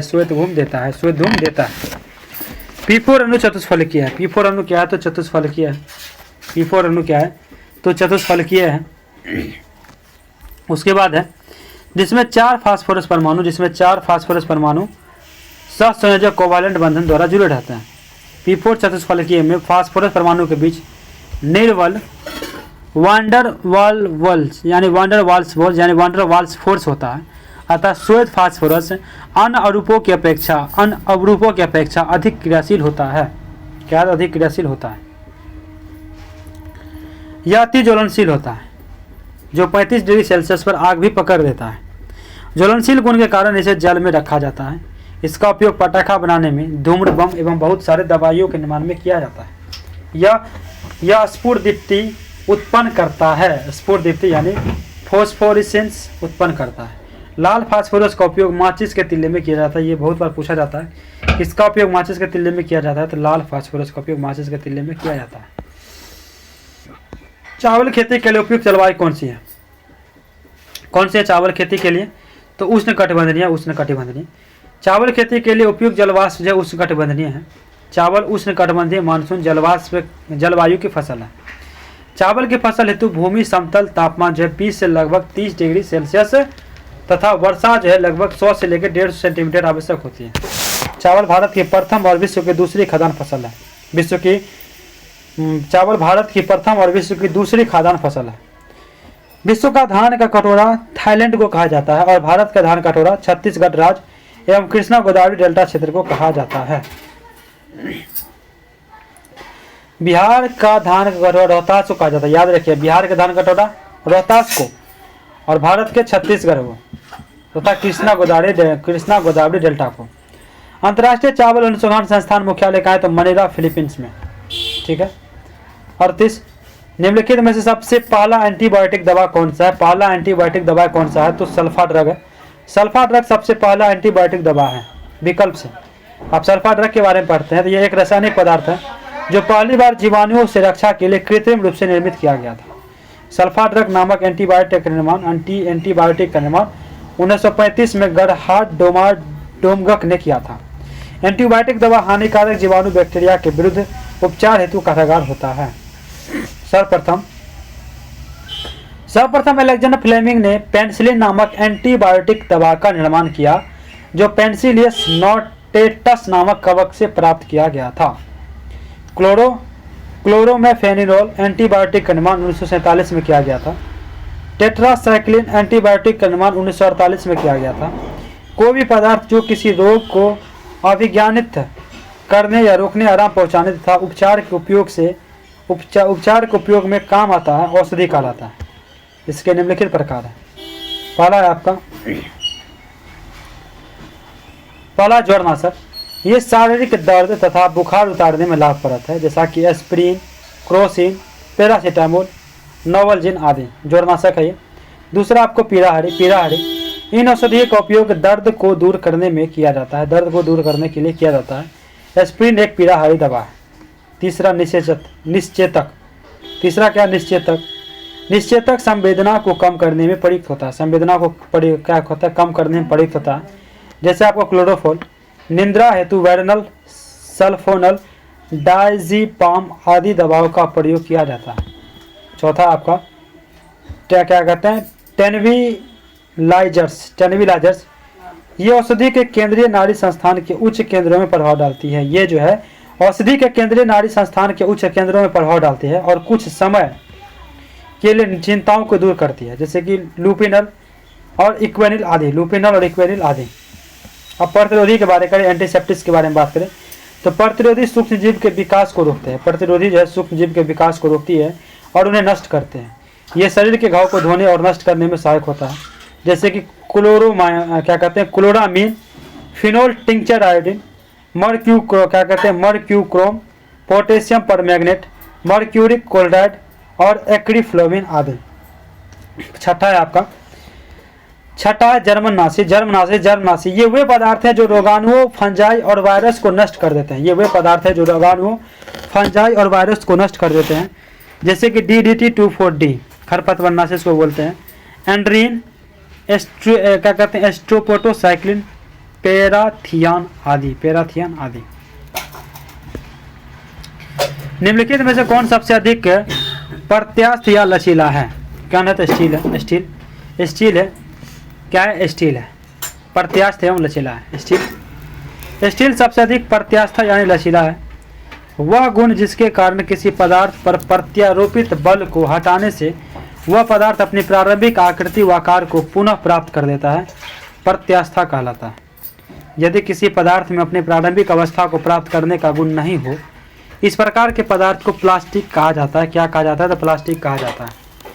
ठोस पदार्थ की प्रत्यास्था अंतर आणविक बल अधिक होने के कारण अधिक होती है। ठोस पदार्थ की प्रत्यास्था जो है अंतर आणविक बल अधिक होने के कारण अधिक होती है। विरूपक बल की वह सीमा जिसके अंतर्गत पदार्थ में प्रत्यास्था का गुण विद्यमान रहता है उसे प्रत्यास्था सीमा कहते हैं। क्या कहते हैं? तो प्रत्यास्था सीमा कहते हैं। क्या प्रत्यास्था सीमा कहलाता है? तो विरूपक बल की वह सीमा जिसके अंतर्गत पदार्थ में प्रत्यास्था का गुण विद्यमान रहता है, यानी इसमें लचीले की भावना जो है प्रेजेंट रहता है, वो प्रत्यास्था सीमा कहलाती है। किसी पदार्थ पर विरूपक बल लगाने पर प्रतिक्रिया स्वरूप विरूपक बल के बराबर तथा बल की दिशा में प्रत्यानयन बल विकसित होता है। निम्नलिखित में से किसकी तरंगदैर्घ्य सबसे कम है? एक्स किरण की। एक्स किरण की तरंगदैर्घ्य सबसे कम होती है। एक्स किरण की तरंगदैर्घ्य सबसे कम है विकल्प के अनुसार।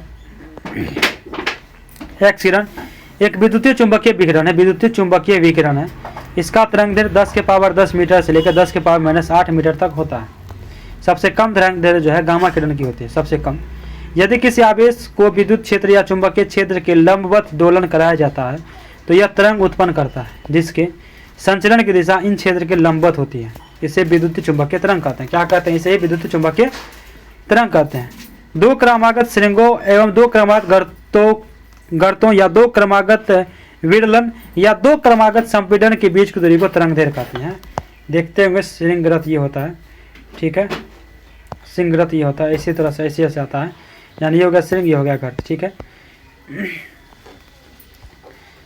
संपीड़न के बीच दूरी को क्या कहते हैं? तरंगदैर्घ्य कहते हैं। पहले जो है तरंगदैर्घ्य का मान ऊपर से नीचे बढ़ता है, तरंगदैर्घ्य का मान जो है ऊपर से नीचे की ओर बढ़ता है तथा आवृत्ति का मान घटता है।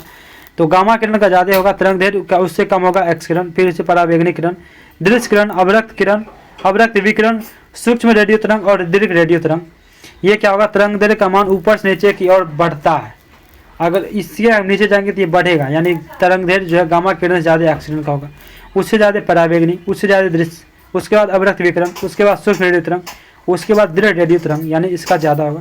सबसे ज़्यादा किसका होगा? तो दृढ़ रेडियो तरंग का जो है तरंगदैर्घ्य का मान सबसे ज़्यादा होगा, क्योंकि ऊपर से नीचे की ओर बढ़ता है। आवृत्ति का मान घटता है, यानी गामा किरण का आवृत्ति का मान सबसे ज़्यादा होगा, उससे कम होगा एक्स किरण, उससे कम होगा पराबैंगनी, उससे कम होगा दृश्य, उसके बाद होगा अवरक्त, उसके बाद होगा सूक्ष्म रेडियो तरंग, उसके बाद होगा दीर्घ रेडियो तरंग, यानी सबसे कम हो जाएगा दीर्घ रेडियो तरंग का जो है आवृत्ति का मान सबसे कम होता है और सबसे ज़्यादा होता है गामा किरण का। तरंगदैर्घ्य का मान सबसे ज़्यादा होता है दीर्घ रेडियो तरंग का और सबसे कम होता है गामा किरण का। ठीक है।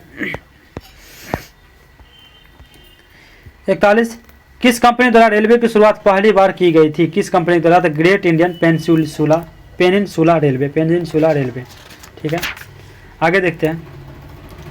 Great Indian peninsula railway company द्वारा रेलवे की शुरुआत पहली बार की गई थी। ग्रेट इंडियन पेनिनसुला रेलवे की वर्तमान में भारतीय रेलवे के नाम से जाना जाता है और जिसका मुख्यालय बम्बई, अब मुंबई के बोरी बंदर तथा बाद में विक्टोरिया टर्मिनल और वर्तमान में छत्रपति शिवाजी टर्मिनल CST में है। भारत में पहली बार रेल 16 अप्रैल 1853 को मुंबई से थाने के बीच 34 किलोमीटर चलाई गई थी। 16 अप्रैल को भारतीय रेल परिवहन दिवस मनाया जाता है। Great Indian peninsula rail company की स्थापना 1849 में की गई थी। कब? 1849 में की गई थी great Indian peninsula rail company की स्थापना। इस कंपनी ने 1850 में मुंबई से थाने के बीच रेलवे लाइन बिछाने का काम शुरू किया।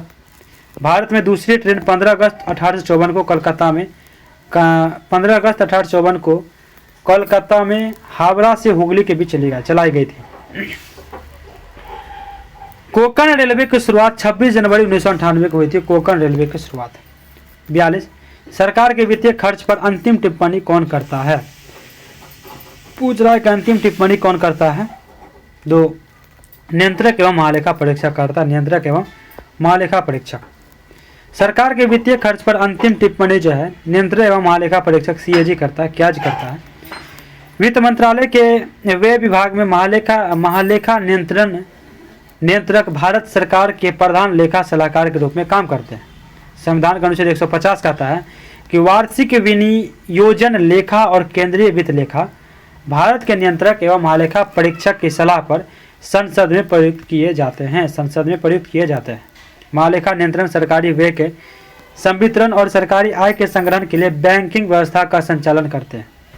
महालेखा कार्यालय वर्ष 1858 में स्थापित किया गया था। 1866 ईस्वी में इस पद का नाम बदलकर नियंत्रण महालेखा परीक्षक कर दिया गया और 1884 में भारत के नियंत्रण और महालेखा परीक्षक के रूप में पुनर्निर्मित किया गया। 43 है कि संविधान की कौन सी विशेषता वास्तविक रूप से संघात्मक नहीं है? एकीकृत न्यायपालिका जो वास्तविक रूप से क्या है तो संघात्मक नहीं है। एकीकृत न्यायपालिका की बात करें तो इसकी विशेषता वास्तविक रूप से संघात्मक नहीं है। भारतीय संविधान में संघीय प्रणाली को कनाडा के संविधान से अपनाया गया है। भारतीय संविधान में संघीय शब्द का उल्लेख नहीं है, परंतु संघीय लक्षण संविधान में विद्यमान है। शक्तियों का विभाजन, संविधान की सर्वोच्चता, संविधान कठोरता, लिखित संविधान, द्विसदनात्मक संसदीय व्यवस्था एवं स्वतंत्र न्यायपालिका प्रमुख संघीय लक्षण है। संघात्मक व्यवस्था में एकल नागरिकता का प्रावधान होता है। संघात्मक में किसका प्रावधान होता है तो एकल का प्रावधान होता है। लिखित संविधान में संघ की स्थापना लिखित दस्तावेजों के अनुसार क्या कहते हैं अनुरूप ही होती है, क्या कहते हैं उसके आधार पर ही होती है। यदि इसे सर्वोच्चता हासिल ना हो तो संघ व इकाइयों के बीच समझौता विश्वसनीय नहीं रह जाता है। ठीक है।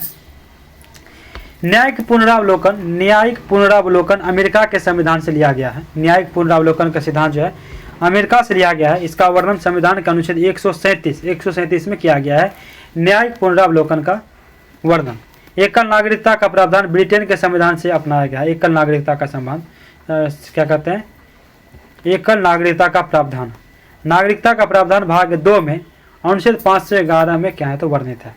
44 किस संविधान संशोधन के तहत राष्ट्रपति को मंत्रिमंडल की राय को मानने के लिए बाध्य किया गया? यहाँ पे राय है, राय मानने के लिए बाध्य किया गया है। 42वां संविधान संशोधन, 42वां संविधान संशोधन, 42वां संविधान संशोधन के तहत राष्ट्रपति को मंत्रिमंडल की राय मानने के लिए बाध्य किया गया है। इस संशोधन अधिनियम द्वारा प्रस्तावना में समाजवादी, पंथ निरपेक्ष और अखंडता शब्द को जोड़ा गया है। संविधान में मौलिक कर्तव्य को इसी संविधान के माध्यम से जोड़ा गया, मौलिक कर्तव्य को भी जोड़ा गया है। संविधान को मंत्रिमंडल की राय मानने के लिए बाध्य करने के लिए संशोधन को 44वां संविधान संशोधन अधिनियम 1978 द्वारा निरस्त कर दिया गया। क्या हुआ? तो निरस्त कर दिया गया। राष्ट्रपति को मंत्रिमंडल की राय मानने के लिए बाध्य करने वाले संशोधन को 44वां संविधान संशोधन अधिनियम 1978 के द्वारा क्या हुआ? तो नष्ट कर दिया गया। मतलब पहले वो राय मानती थी, उसके लिए बाध्यता दिया गया था, लेकिन 44वां के द्वारा जैसे निरस्त कर दिया कि आप बाध्य नहीं है। 45 लोरिया अधिराज क्या है? लोरिया अधिराज क्या है? तो एक स्तंभ लेख है। लोरिया अधिराज एक स्तंभ लेख है, स्तंभ लेख है। सम्राट अशोक ने जो 7 राज्याज्ञा स्तंभ लेख पर खुदवाया था, उसमें से एक स्तंभ लेख है लोरिया अधिराज, पूर्वी चंपारण जिले में स्थित है। यह स्तंभ के शीर्ष पर शेर की आकृति है, शेर की आकृति है, 4 मुंह वाला है। लोरिया नंदनगढ़ स्तंभ लेख बिहार के पश्चिम चंपारण जिले में स्थित है। कौशाम्बी लघु स्तंभ लेख को रानी का अभिलेख भी कहते हैं। कौशाम्बी लघु स्तंभ लेख को रानी का अभिलेख भी कहते हैं। इसे अशोक की रानी कारुबाकी और उसके पुत्र तीवर उल्लेख है। इसमें जो अशोक की रानी कारुबाकी और उसके पुत्र तीवर का उल्लेख है। रोमनदई स्तंभ लेख को आर्थिक अभिलेख भी कहते हैं। आर्थिक अभिलेख किसे कहते हैं? रोमनदई अभिलेख को। 46 कैंसर कोशिका के परीक्षण को कहा जाता है। कैंसर कोशिका के परीक्षण को क्या कहा जाता है? बायोप्सी, बायोप्सी कहा जाता है। कैंसर कोशिका के परीक्षण को बायोप्सी कहा जाता है। देखिए कितने अच्छे अच्छे क्वेश्चन दिए गए हैं। बायोप्सी एक ऐसी प्रक्रिया है जिसमें शरीर के प्रभावित हिस्से, अगर कहीं कहीं मिस होगा तो मैं बुक से पढ़ लूँगा, हिस्सों से कोशिकाओं या ऊतकों को सैंपल लेकर उसकी जांच की जाती है। बायोप्सी सर्जरी के द्वारा डॉक्टर किसी गंभीर बीमारी का संभावना को कम कर देते हैं। क्या करते हैं? कम कर देते हैं, संभावना को कम कर देते हैं। बायोप्सी सर्जरी कितने प्रकार के होते हैं? तो 5 प्रकार के होते हैं। कितने प्रकार के होते हैं? तो 5 प्रकार के बायोप्सी सर्जरी होते हैं। पहला होता है तब बोन मैरो बायोप्सी। कौन होता है? बोन मैरो बायोप्सी होता है। यह मानव शरीर के हड्डी में किया जाता है। ये हड्डी में किया जाता है बोन मैरो बायोप्सी। उसके बाद एंडोस्कोपी सर्जरी। एंडोस्कोपी सर्जरी मानव शरीर में किसी ऊतक की स्थिति का पता लगाने हेतु यह सर्जरी किया जाता है, एंडोस्कोपी सर्जरी। नीडल बायोप्सी की बात करें तो त्वचा के ऊतक को इकट्ठा करने के लिए यह परीक्षण किया जाता है। नीडल बायोप्सी यह त्वचा के ऊतक को इकट्ठा करने के लिए किया जाता है। त्वचा के ऊतक को क्या करना है? तो एक जगह इकट्ठा कर देना है। स्किन बायोप्सी की बात करें, स्किन बायोप्सी त्वचा कैंसर को रोकने हेतु स्किन बायोप्सी किया जाता है। स्किन बायोप्सी किया जाता है त्वचा कैंसर को रोकने हेतु। सर्जिकल बायोप्सी किया जाता है आपको ऊतक के असमान हिस्से को निकालने हेतु तकनीक अपना जाती है। ऊतक के असमान हिस्सों को निकालने के लिए यह तकनीक अपना जाती है। मृत शरीर के जांच को ये ऑटोप्सी कहते हैं। मृत शरीर की जांच को ये कहते हैं ऑटोप्सी कहते हैं। प्रसामान्य कोशिका को कैंसरी नवद्रव्यीय कोशिकाओं में रूपांतरण को प्रेरित करने वाले कारक भौतिक, रासायनिक अथवा जैविक हो सकते हैं। ये कारक कैंसरजन कहलाते हैं। एक्स किरण और गामा किरणों जैसे आयनीकरण, विकिरण और परावैंगनी जैसे आयनीकरण, विकिरण डीएनए को क्षति पहुंचाते हैं, जिसमें नवद्रव्य रूपांतरण होता है। तंबाकू के धुओं में मौजूद रासायनिक कैंसरजन फेफड़े के कैंसर के मुख्य कारण है। कैंसर अभिज्ञान ऊतकों की जीवितु परीक्षा और ऊतक विकृति अध्ययन तथा बढ़ती कोशिका गणना के लिए रुधिर तथा अस्थि मज्जा परीक्षण पर आधारित है। आंतरिक अंगों कैंसर का पता लगाने के लिए रेडियोग्राफी, एक्स किरणों का प्रयोग, सीटी, कंप्यूटेड टोमोग्राफी और एमआरआई जैसे तकनीकें बहुत उपयोगी है। ऊतक संवर्धन तकनीक में पौधे के ऊतक अथवा उसकी कोशिकाओं को पौधे के शीर्ष वर्धमान भाग से पृथक कर नए पौधे उगाए जाते हैं। क्या कह रहा है कि ऊतक संवर्धन तकनीक में जो है पौधे के ऊतक अथवा उसकी कोशिकाओं को पौधे के शीर्ष वर्धमान भाग से पृथक कर नए पौधे उगाए जाते हैं। इन कोशिकाओं को कृत्रिम पोषक माध्यम से रखा जाता है, जिससे जिससे कोशिका विभाजित होकर अनेक कोशिकाओं का समूह बना लेता है, जिसे क्या कहते हैं, कैलस कहते हैं। कैलस कैलस को वृद्धि एवं विभेदन के हार्मोन युक्त एक अन्य माध्यम में स्थानांतरित करते हैं। पौधे को फिर मिट्टी में रूप देते हैं, जिससे कि वह वृद्धि कर विकसित पौधे बन जाते हैं। उत्तक संवर्धन तकनीक द्वारा किसी एकल पौधे में अनेक पौधे उत्तक संवर्धन तकनीक द्वारा किसी एकल पौधे में जो है अनेक पौधे संक्रमण मुक्त परिस्थितियों में उत्पन्न किए जा सकते हैं। इस तकनीक का उपयोग सामान्यतः सजावटी पौधे के संवर्धन में किया जाता है। सजावटी पौधे के संवर्धन में किया जाता है। और इसमें से जो आपको मोस्ट रिव्यू क्वेश्चन था आपका, ये था आपको 5 विधियाँ। ये स्क्रीनशॉट ले लीजिएगा क्योंकि पूछा जाएगा ये क्वेश्चन, ये बहुत इंपॉर्टेंट है। 47 भूमध्य रेखा से ध्रुवों की ओर जाने पर जी अर्थात गुरुत्वीय जनित त्वरण का मान क्या होता है, तो बढ़ता है। भूमध्य रेखा से ध्रुवों की ओर जाने पर जी अर्थात गुरुत्वीय जनित त्वरण का मान क्या होता है, तो बढ़ता है। भूमध्य रेखा से ध्रुवों की ओर जाने पर जी का अर्थात गुरुत्वीय जनित त्वरण का मान बढ़ता है। जब भी कोई वस्तु पृथ्वी की ओर गिरती है, त्वरण का कार्य करता है, तो यह त्वरण पृथ्वी के गुरुत्वीय बल के कारण होता है। अतः इस त्वरण को पृथ्वी के गुरुत्वीय बल के कारण त्वरण या गुरुत्वीय त्वरण कहते हैं। इसे जी सूचित करते हैं, इसे जी से सूचित करते हैं। जी के मात्रक वही है जो त्वरण के मात्रक है, अर्थात ms inverse ms-2।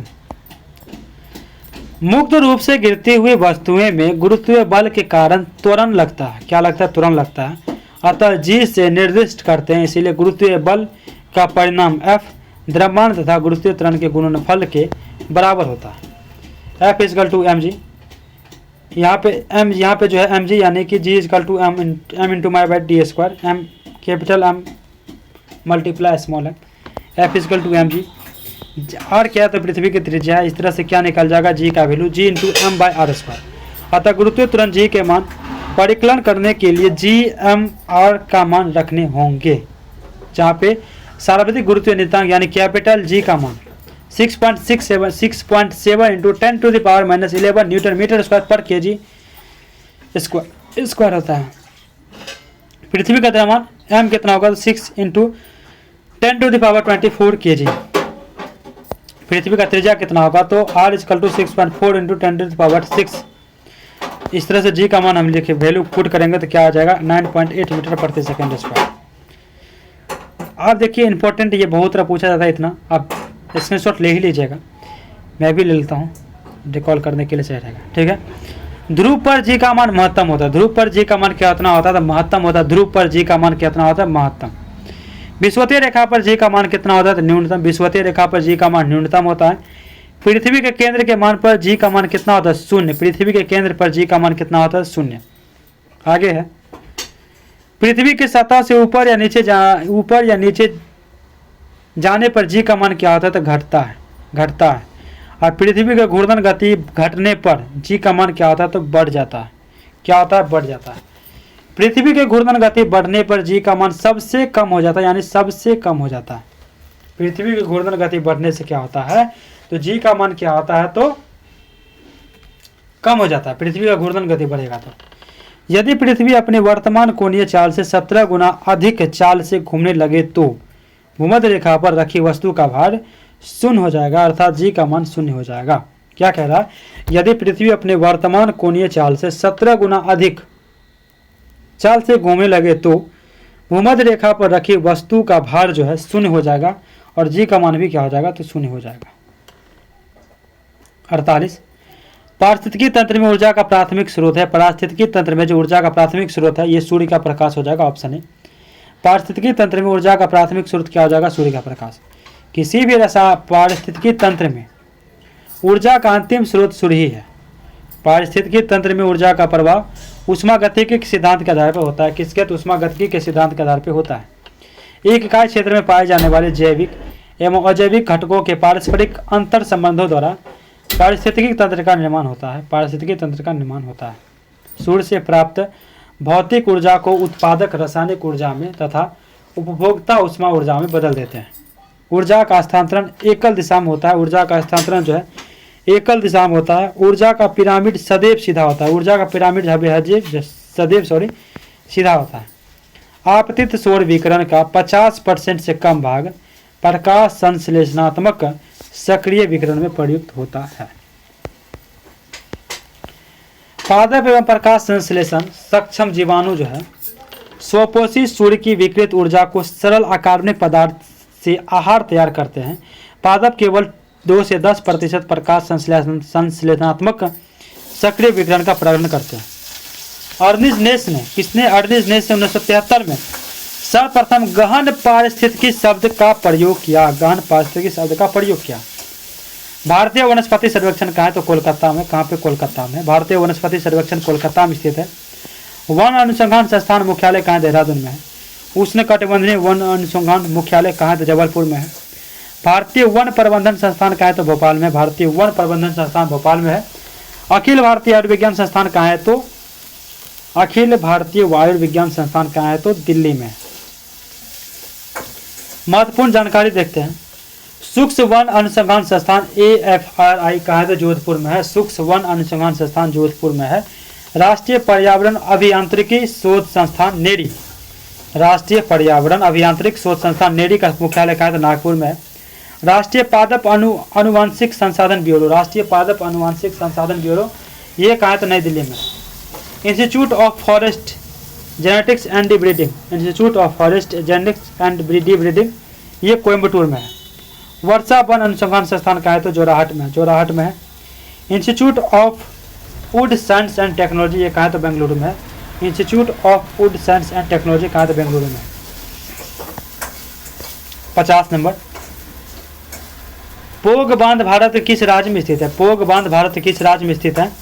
Option A हो जाएगा हिमाचल प्रदेश में। हिमाचल प्रदेश में पोग बांध भारत के हिमाचल प्रदेश राज्य में स्थित है। पोग बांध हिमाचल प्रदेश में ब्यास नदी पर स्थित है। कहाँ पे? ब्यास नदी पे। माता टीला बांध बेतवा नदी पे है। रिहंद बांध रिहंद नदी पे है, उत्तर प्रदेश में स्थित है। माता टीला बांध बेतवा नदी, रिहंद बांध रिहंद नदी उत्तर प्रदेश में स्थित है। रिहंद बांध जो है रिहंद नदी में उत्तर प्रदेश में स्थित है। माता टीला बांध कहाँ है तो बेतवा नदी पर। रिहंद बांध रिहंद नदी पर उत्तर प्रदेश में स्थित है दोनों। इंदिरा गांधी नहर परियोजना पंजाब और राजस्थान राज्य की संयुक्त परियोजना है। इंदिरा गांधी नहर परियोजना जो है पंजाब और राजस्थान राज्य की संयुक्त परियोजना है। इंदिरा गांधी नहर परियोजना सतलज और ब्यास नदी के संगम पर स्थित है। इंदिरा गांधी नहर परियोजना जो है सतलज और ब्यास नदी के संगम पर स्थित है। 51 नंबर क्वेश्चन है कि भारत के संविधान की 8वीं अनुसूची में कितने भाषा को शामिल किया गया है? तो 22 भाषा को। भारत के संविधान में 8वीं अनुसूची में 22 भाषा को सम्मिलित किया गया है। मूल संविधान में 8वीं अनुसूची में 14 भाषाएं शामिल थी। मूल में 14 ही था। 21वां संविधान संशोधन अधिनियम 1967 के द्वारा सिंधी भाषा को 8वीं अनुसूची में जोड़ा गया। 21वां 1967 के द्वारा, याद रखिएगा। उसके बाद है 71वां संविधान संशोधन अधिनियम 1992 के तहत 8वीं अनुसूची में 3 भाषाओं को जोड़ा गया। आप ऐसे याद कर सकते हैं, नमक, 9 मक और नमक। नमक से हो गया 9 से नेपाली, म से मणिपुर, क से कोकनी। 71वां संविधान संशोधन 1992 के द्वारा। 92 संविधान संशोधन 2003 के द्वारा बोडो, डोगरी, मैथिली एवं संथाली को 8वीं अनुसूची में जोड़ा गया। बोडो, डोगरी, मैथिली और संथाली को। सभी 22 आधिकारिक भाषाओं में हिंदी भाषा अधिकांशतः भारतीय द्वारा बोली जाती है। भारतीय संविधान के भाग 7 में अनुच्छेद 343 से 351 तक भारत की राजभाषा का उल्लेख किया गया है। एक बार फिर से रिकॉल कर लीजिए। 71 में आपको नमक जोड़ा गया 1992 के तहत। 92 में जोड़ा गया 92 2003 के तहत जोड़ा गया बोडो, डोगरी, मैथिली, संथाली। उसके बाद 21वां संविधान संशोधन 1967 के तहत क्या जोड़ा गया तो सिंधी। देख लीजिए, सिंधी भाषा को जोड़ा गया। आगे है आपका 52। भारत में सबसे बड़ा चाय उत्पादक राज्य कौन सा है? कौन है तो असम है। भारत में सबसे ज़्यादा बड़ा चाय उत्पादक राज्य असम है। चाय उत्पादन के मामले में पश्चिम बंगाल, दार्जिलिंग दूसरा सबसे बड़ा राज्य है। तमिलनाडु तीसरा सबसे बड़ा चाय उत्पादक राज्य है। तमिलनाडु। चाय एक पेय पदार्थ है, इसके कैफीन नामक उत्तेजक पदार्थ पाया जाता है। कर्नाटक सुपारी एवं कॉफी का सबसे बड़ा उत्पादक राज्य है। भारतीय चाय बोर्ड कहाँ है तो कोलकाता में स्थित है। भारतीय चाय बोर्ड कॉफी बीज से प्राप्त होता है, इसे कैफीन नामक उत्तेजक पदार्थ पाया जाता है। भारतीय चाय बोर्ड कोलकाता में स्थित है। कॉफी बीज से प्राप्त होता है। कॉफी क्या है? बीज से प्राप्त होता है, इसमें कैफीन नामक उत्तेजक पदार्थ पाया जाता है। निम्नलिखित में से किसी आंदोलन की शुरुआत नमक कानून के तोड़ने के साथ हुई थी? सविनय अवज्ञा आंदोलन। सविनय अवज्ञा आंदोलन, ऑप्शन सी हो जाएगा। सविनय आंदोलन की शुरुआत नमक कानून को तोड़ने के साथ हुई थी। इस आंदोलन की शुरुआत 12 मार्च 1923 ईस्वी को गांधी जी के दांडी मार्च के साथ शुरू हुआ था। यह आंदोलन ब्रिटिश सरकार द्वारा अपनाए गए नमक के एकाधिकार के मुद्दे पर शुरू हुआ था। गांधी जी दांडी मार्च हेतु 78 अनुयायियों के साथ साबरमती आश्रम से पैदल लगभग 385 किलोमीटर लगभग 240 मील की यात्रा 24 दिन में तय करके दांडी पहुंचे। गांधी जी 5 अप्रैल 1930 को दांडी पहुंचे और 6 अप्रैल को नमक कानून को भंग किया। 6 अप्रैल को नमक कानून भंग किया। दांडी मार्च के दौरान अमेरिकी पत्रकार वेब मिलर गांधी जी के साथ थे। दांडी मार्च के दौरान जो है अमेरिकी पत्रकार वेब मिलर गांधी जी के साथ थे। सुभाष चंद्र बोस गांधी जी के दांडी मार्च की तुलना नेपोलियन के एल्बा पेरिस की यात्रा से की थी। एल्बा से पेरिस यात्रा से की थी। 54 है बृहद ट्रंक यानी ग्रैंड ट्रंक रोड जो है निम्न में से किससे संबंधित है? सड़क परिवहन से। बृहद ट्रंक मार्ग सड़क परिवहन से संबंधित है। बृहद ट्रंक मार्ग यानी ग्रैंड ट्रंक रोड का निर्माण शेरशाह सूरी ने करवाया था। किसने? तो शेरशाह सूरी ने करवाया था। आगे की कालांतर में अंग्रेजी लॉर्ड ऑकलैंड ने इसका मरम्मत करवाया। ग्रैंड ट्रंक रोड दक्षिण एशिया के सबसे पुरानी सड़क मार्ग है। वर्तमान में NH1 और NH2 को सम्मिलित रूप से ग्रैंड ट्रंक रोड कहा जाता है। इस सड़क का मार्ग को सड़क ए आजम और उत्तरा पथ भी कहा जाता है। सड़क ए आजम और उत्तरा पथ भी कहा जाता है। फ्रेंच ओपन 2020 महिला एकल खिताब किसने जीता है? तो ईगा स्विटेक ने जीता है। ये इंपॉर्टेंट नहीं है। ईगा स्विटेक पोलैंड की महिला टेनिस खिलाड़ी। ये याद रख सकते हैं कि ईगा स्विटेक का संबंध किस खेल से है? तो टेनिस से संबंध है, जो कि पोलैंड के खिलाड़ी है। 56 स्मार्ट सिटी इंडेक्स 2020 में कौन सा देश शीर्ष पर रहा है? तो सिंगापुर हो जाएगा शीर्ष पे। इंपॉर्टेंट नहीं है। वर्ष 2020 के प्रतिष्ठित गोल्डन पीकॉक पर्यावरण प्रबंधन पुरस्कार से किस सार्वजनिक क्षेत्र को उपक्रम को सम्मानित किया गया? तो भारतीय इस्पात प्राधिकरण लिमिटेड सेल को। यह भी इंपॉर्टेंट नहीं है, 2020 का है। 58 भारत ई मार्केट निम्नलिखित में से किसके द्वारा लॉन्च किया गया? भारतीय ई मार्केट निम्नलिखित में से किसके द्वारा लॉन्च किया गया है? The confederation of all India traders CAIT।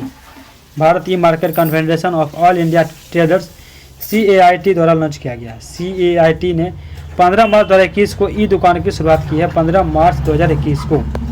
58 IIT Madras ने हाल ही में किस नाम से इलेक्ट्रॉनिक टू व्हीलर लॉन्च किया है? इलेक्ट्रॉनिक टू व्हीलर लॉन्च किया है। पाईबीम हो जाएगा, पाईबीम। IIT मद्रास ने पाईबीम नामक इलेक्ट्रॉनिक टू व्हीलर लॉन्च किया है। पाईबीम नामक इस बाइक का नामकरण PIMO किया गया। क्या नाम रखा गया? तो पीमो। गुलजार देहलवी जिनका हाल ही में निधन हो गया, किस क्षेत्र से संबंधित थे? गुलजार देहलवी ये कवि थे। आपको कवि थे। गुलजार देहलवी जिनका देहावली जो है गुलजार देहलवी जिनका निधन हो गया, कवि के रूप में प्रसिद्ध थे। गुलजार देहलवी के मूल पंडित आनंद मोहन जुत्सी था। इनका मूल नाम क्या था? तो उनका गुलजार देहलवी का मूल नाम जो है पंडित आनंद मोहन जुत्सी था। वे उर्दू जगत के प्रमुख शायर और कवि थे। उर्दू जगत के प्रसिद्ध शायर और कवि थे। इनका निधन जो है 12 जून 2020 को हो गया था। 12 जून 2020 को हो गया था।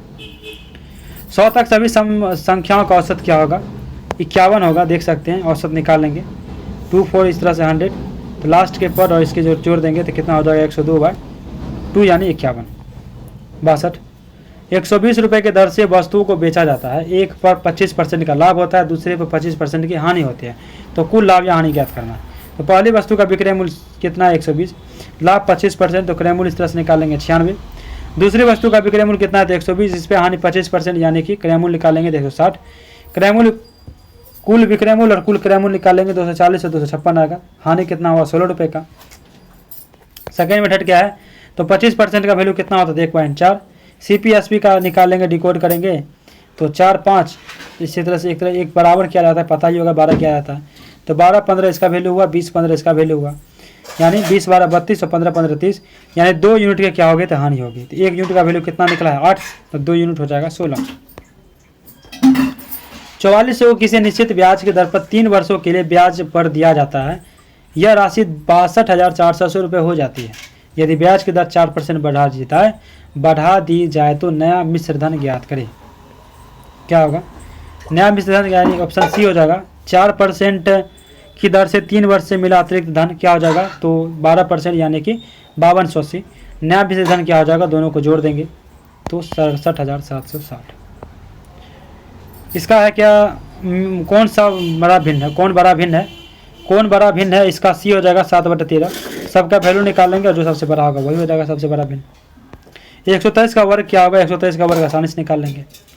इसका क्यूब रूट निकालना है तो इसका क्यूब रूट के लिए पहले तो एलसीएम विधि से निकाल लेंगे, उसका क्यूब रूट इसका आसानी से निकाल देंगे। क्या निकल जाएगा, 16। ठीक है। √8 √14 का मान कितना होगा, तो इसका आराम से वैल्यू पुट करेंगे तो कितना आ जाएगा हमारा, मतलब निकालेंगे तो 4√7 आएगा। रूट 8 गुना √14, 8 गुना 14, इस तरह से निकालेंगे तो क्या निकलेगा, 4√7। 68। एक बल्लेबाज 88 बॉल में 150 रन बनाता है तो उसके स्ट्राइक रेट, रन रेट क्या होगा। स्ट्राइक रेट देखिए, क्रिकेट तो आप देखते होंगे लेकिन स्ट्राइक रेट कैसे निकालते हैं ये देख लीजिए। आज 88 बॉल में 150 रन बनाता है तो बल्लेबाज का स्ट्राइक रन रेट कितना होगा, तो 150/88। क्या करेंगे, 150 रन में से 88 बॉल से डिवाइड कर देंगे, मल्टीप्लाई 100 कर देंगे, इससे क्या आ जाएगा 170.45 इसका स्ट्राइक रेट हो जाएगा। देखते होंगे कितने स्ट्राइक रेट से बनाया है, इतना स्ट्राइक रेट से रन बनाया है, तो इसका देख लीजिए कंक्लूजन कैसे होता है। ठीक है। यदि आने वाले परसों सोमवार है तो बीता हुआ परसों कौन सा दिन होगा, तो परसों था बृहस्पतिवार, कल शुक्रवार होगा, आज शनिवार है तो कल रविवार होगा आने वाले कल, और परसों क्या होगा, सोमवार होगा। तो इस तरह से क्या हो जाएगा, बृहस्पतिवार हमारा आंसर होगा परसों।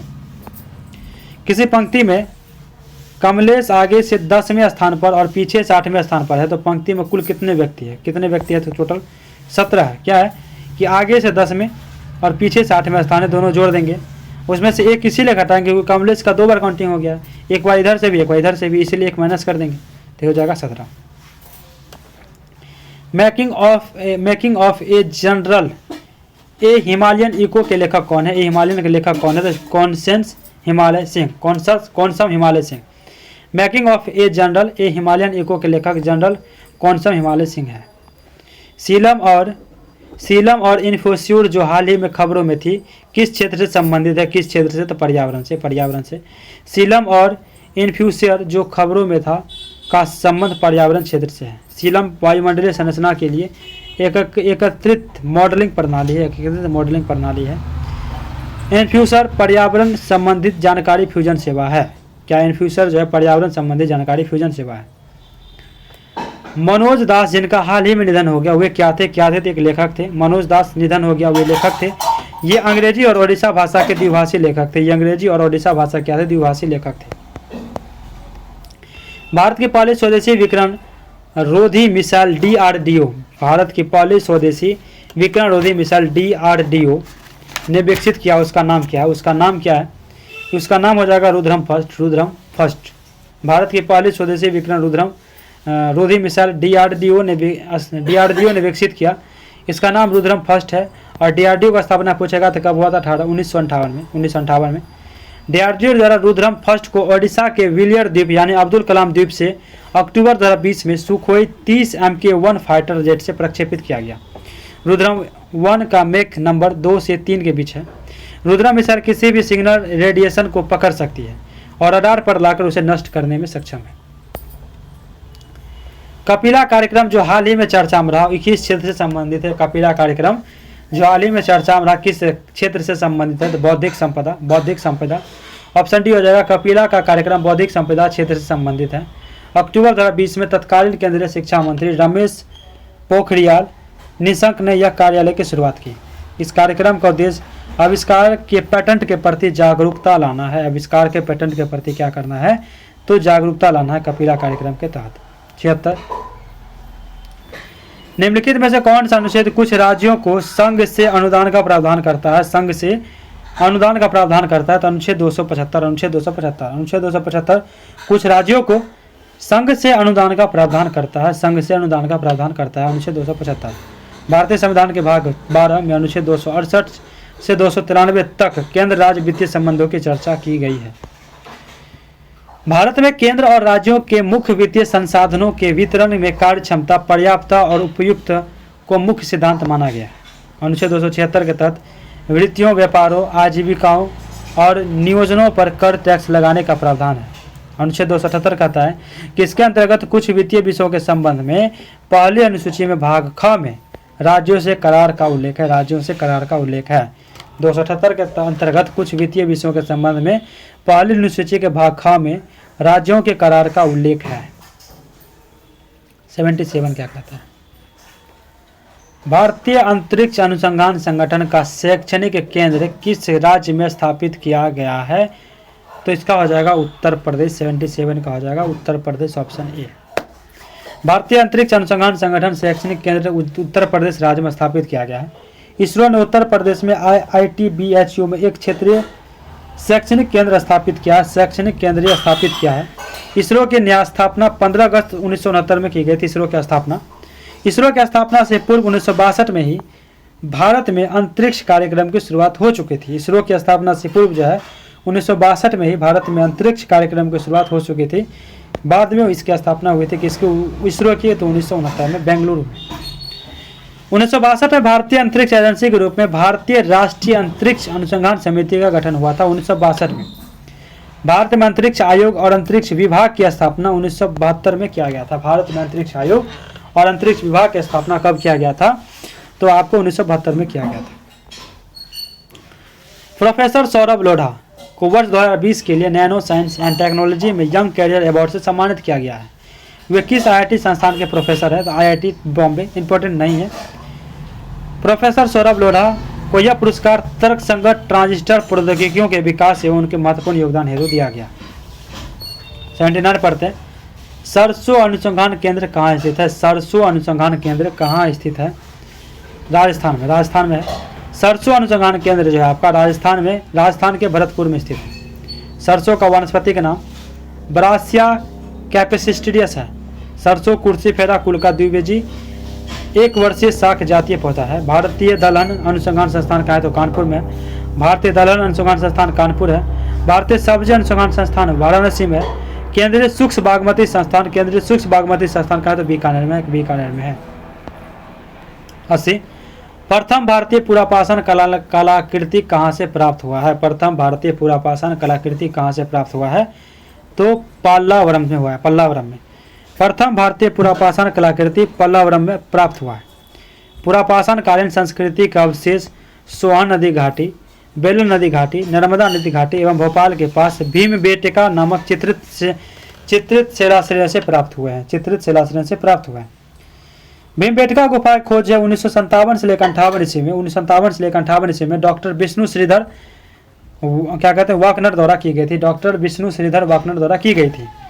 भीमबेटका गुफा को यूनेस्को ने विश्व धरोहर स्थल में जुलाई 2003 में घोषित किया था। भीमबेटका गुफा को यूनेस्को ने विश्व धरोहर स्थल के रूप में जुलाई 2003 में घोषित किया। 81 है। किसी दल को विपक्षी दल का दर्जा प्राप्त करने के लिए कम से कम कितनी फीसदी सीट प्राप्त होनी चाहिए? 10%। किसी दल को विपक्षी दल का दर्जा प्राप्त करने के लिए कम से कम 10% सीट प्राप्त होनी चाहिए। लोकसभा के प्रथम विपक्षी दल नेता राम शुभंग सिंह थे। कौन थे? राम शुभंग सिंह। नपाषाण कालीन गड्ढे आवासों के अवशेष कहाँ पाए गए हैं? गड्ढे आवासों के अवशेष कहाँ पाए गए हैं? तो जम्मू कश्मीर में। क्या कह रहे हैं कि नपाषाण कालीन गड्ढे आवासों के अवशेष कहाँ पाए गए हैं? तो जम्मू कश्मीर में पाए गए हैं। नपाषाण कालीन में कृषि के आविष्कारों लोगों के जीवन यापन में अस्थायित्व आया है। नपाषाण कालीन लोगों के अस्थायित्व बसने का प्रमाण के रूप में बुर्ज होम का गर्तावास क्या है? तो साक्ष्य है। बुर्ज होम का गर्तावास क्या है? तो साक्ष्य है। जम्मू कश्मीर के बुर्ज होम गर्तावास में मालिक के सबके साथ पालतू कुत्तों को दफनाने का भी प्रमाण मिला है। पहिया का आविष्कार नपाषाण काल में हुआ। आग का खोज पुरापाषाण काल में हुआ। पहिया नपाषाण में। नवीनतम खोज के अनुसार लहुरादेव संत कबीर नगर उत्तर प्रदेश भारतीय उपमहाद्वीप में प्राचीनतम कृषि साक्ष्य वाला स्थान है। कोई मामला अवशिष्ट शक्ति के अंतर्गत आता है या नहीं, यह तय करने का अंतिम अधिकार किसके पास है? तो सर्वोच्च न्यायालय के पास। कोई मामला अवशिष्ट शक्ति के अंतर्गत आता है या नहीं, यह तय करने का अंतिम अधिकार जो है आपको सर्वोच्च न्यायालय के पास ही है। संविधान के भाग 11 में अनुच्छेद 245 से लेकर 255 अनुच्छेद तक जो है केंद्र राज्य विधायी संबंधों की चर्चा की गई है। अनुच्छेद 248 का एक कहता है कि यह प्रावधान है कि संसद का उन सभी विषयों पर कानून बनाने का अधिकार है जिनका उल्लेख राज्य व समवर्ती सूची में नहीं है, अर्थात अवशिष्ट शक्तियां केंद्र सरकार के अधीन है। अवशिष्ट विषय का प्रावधान कनाडा के संविधान से अपनाया गया है। अवशिष्ट विषय का प्रावधान संसद संघ सूची और अवशिष्ट शक्ति के अलावा विशेष परिस्थितियों में राज्य सूची के विषय पर कानून बना सकती है।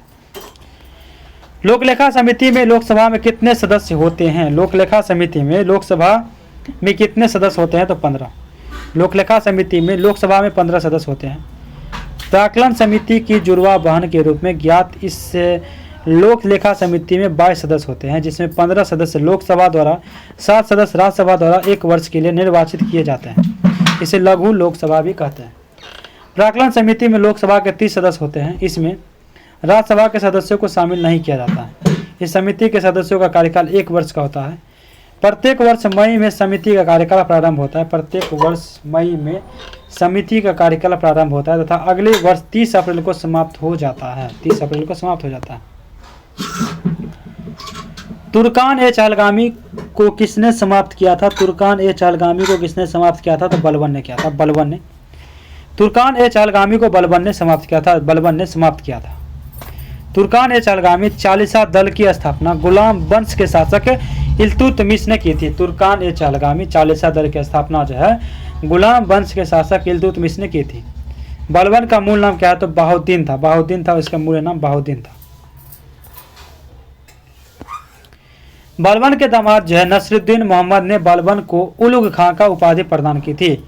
बलबन का दामाद नसरुद्दीन मोहम्मद ने बलबन को उलुग खां की उपाधि प्रदान की थी। अलाउद्दीन खिलजी ने घोड़ा दागने व सैनिकों का हुलिया लिखने की प्रथा की शुरुआत की थी। अलाउद्दीन खिलजी ने घोड़ा दागने एवं सैनिकों को हुलिया लिखने का प्रथा शुरुआत की थी। फिरोज शाह तुगलक ब्राह्मणों पर जजिया कर लागू करने वाले पहला मुस्लिम शासक थे। फिरोज शाह तुगलक ऐसे शासक थे जिन्होंने ब्राह्मणों पर जजिया कर लागू की। 86 क्वेश्चन है कि राज्यपाल के संबंध में निम्नलिखित में से कौन सा कथन सही नहीं है? मौत की सजा को माफ कर सकते, यह सही नहीं है। राज्य विधानमंडल का हिस्सा होता है। वे राज्य के उच्च न्यायालय के न्यायाधीश की नियुक्ति नहीं कर सकते। उनके पास आपातकालीन शक्तियां नहीं है, ये सब सही है। राज्यपाल के संबंध में कथन सत्य नहीं है कि मौत की सजा माफ कर सकता है। राज्यपाल किसी दोषी व्यक्ति को दंड को कम कर सकता है, दंड की प्रकृति में परिवर्तन कर सकता है, किंतु मौत की सजा माफ नहीं कर सकता है। राज्यपाल मृत्युदंड को आजीवन कारावास में भी बदल सकता है। राज्यपाल सैनिक न्यायालय द्वारा सजा प्राप्त व्यक्ति के कुछ जो है, देखते हैं बुक में क्या है, कुछ मदद नहीं कर सकता। राज्यपाल सैनिक न्यायालय द्वारा सजा प्राप्त व्यक्ति को कुछ मदद नहीं कर सकता। जिनको सैनिक न्यायालय के द्वारा सजा दिया गया है उसमें वो कुछ परिवर्तन नहीं कर सकते हैं। अनुच्छेद 72 राष्ट्रपति को मृत्यु दंड की सजा माफ करने का अधिकार प्रदान करती है। अनुच्छेद 72 जो है राष्ट्रपति को किसी व्यक्ति का मृत्युदंड सजा माफ करने का प्रावधान यानी अधिकार देता है। राज्यपाल का पद सृजन अनुच्छेद 153 के अंतर्गत किया गया है। राज्यपाल को राज्य कार्यपालिका का औपचारिक प्रमुख अनुच्छेद 154 के अंतर्गत बनाया गया। अनुच्छेद 154 के अंतर्गत बनाया गया है। ठीक है। राज्यपाल राज्य विधानमंडल का हिस्सा होते हैं। राज्य विधानमंडल का हिस्सा होते हैं। वे विधानसभा द्वारा पारित विधेयक पर जब हस्ताक्षर कर देते हैं तो वह कानून बन जाता है। क्या बन जाता है? तो कानून बन जाता है। अनुच्छेद 174 क्या कहता है?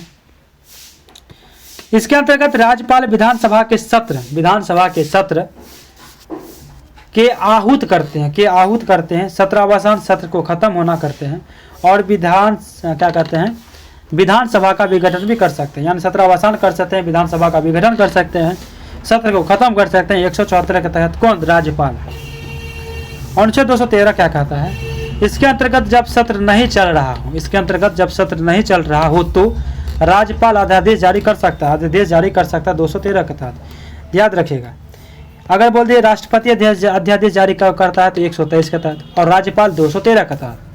राज्यपाल उच्च न्यायालयों के न्यायाधीश की शपथ दिलाते हैं। राज्यपाल जो उच्च न्यायालय के न्यायाधीश को शपथ दिलाते हैं और राष्ट्रपति क्या कहते हैं? सर्वोच्च न्यायालय के। अनुच्छेद 161 है राज्यपाल के क्षमादान से संबंधित है।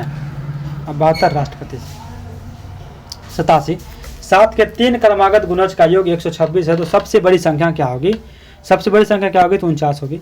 7 के प्रथम गुणज x है। 7 के द्वितीय गुणज x + 7, तृतीय से x + 14। इस तरह से निकाल लेंगे तो क्या हो जाएगा? 3x + 21 = 126। इस तरह से निकालेंगे तो x का 35 आंसर आ जाएगा। यदि कोई धनराशि थोड़ा सा जूम इन करते हैं, बहुत बड़ा है, पहले इसको कर लेते हैं। यदि कोई धनराशि 5% चक्रवृद्धि ब्याज की दर से 3 वर्षों में 55,566 हो जाता है तो वह धनराशि क्या है? क्या है? तो 48,000 हो जाएगा। मिश्रण दिया हुआ है, दर दिया हुआ है, समय दिया हुआ है। मूलधन निकालेंगे फॉर्मूला से P × 1/R B × 1 + R/100 पर पावर n = A। ये यानी मिश्रधन का ये है। इस तरह से हम निकालेंगे। P का डिकोड करेंगे। A का वैल्यू हमारे पास दिया यानी मिश्रधन, तो P का वैल्यू क्या निकल जाएगा? 48,000। सेकेंड मेथड ये है कि दर कितना है? तो 5% यानी कि T 3% दिया हुआ है। तो मूलधन मिश्रधन 20 से यानी 21 हो रहा है, 20 से 21 हो रहा है, 20 से 21 हो रहा है, मिश्रधन का ऐड करके। तो ये कितना हो जाएगा? 20 का क्यू हो जाएगा 8,000, 21 का क्यू हो जाएगा 9261। तो 9261 ये निकला यूनिट। कितना मिश्रधन है? तो 55,566 है। तो एक का वैल्यू निकाल लेंगे, कितना हो जाएगा? 48,000। एक का हो जाएगा 6 यूनिट, इस तरह से निकाल लेंगे तो 48,000 हो जाएगा। 17 संतरे 84 रुपये में बेचने पर 17 संतरे 84 रुपये में बेचने पर 5 संतरे के क्रय मूल्य के बराबर हानि होती है तो प्रत्येक संतरा का क्रय मूल्य क्या होगा? प्रत्येक संतरा का क्रय मूल्य क्या होगा? 7 हो जाएगा। क्रय मूल्य, एक संतरे क्रय मूल्य निकाल लेंगे x। 17 संतरे का क्रय मूल्य हो जाएगा 17x। 5 संतरे क्रय मूल्य हो जाएगा 5x। हानि हो जाएगा 5x। क्रय मूल्य माइनस विक्रय मूल्य इक्वल टू हानि। इस तरह से निकल जाएगा 12x = 84, तो x = आ जाएगा 7।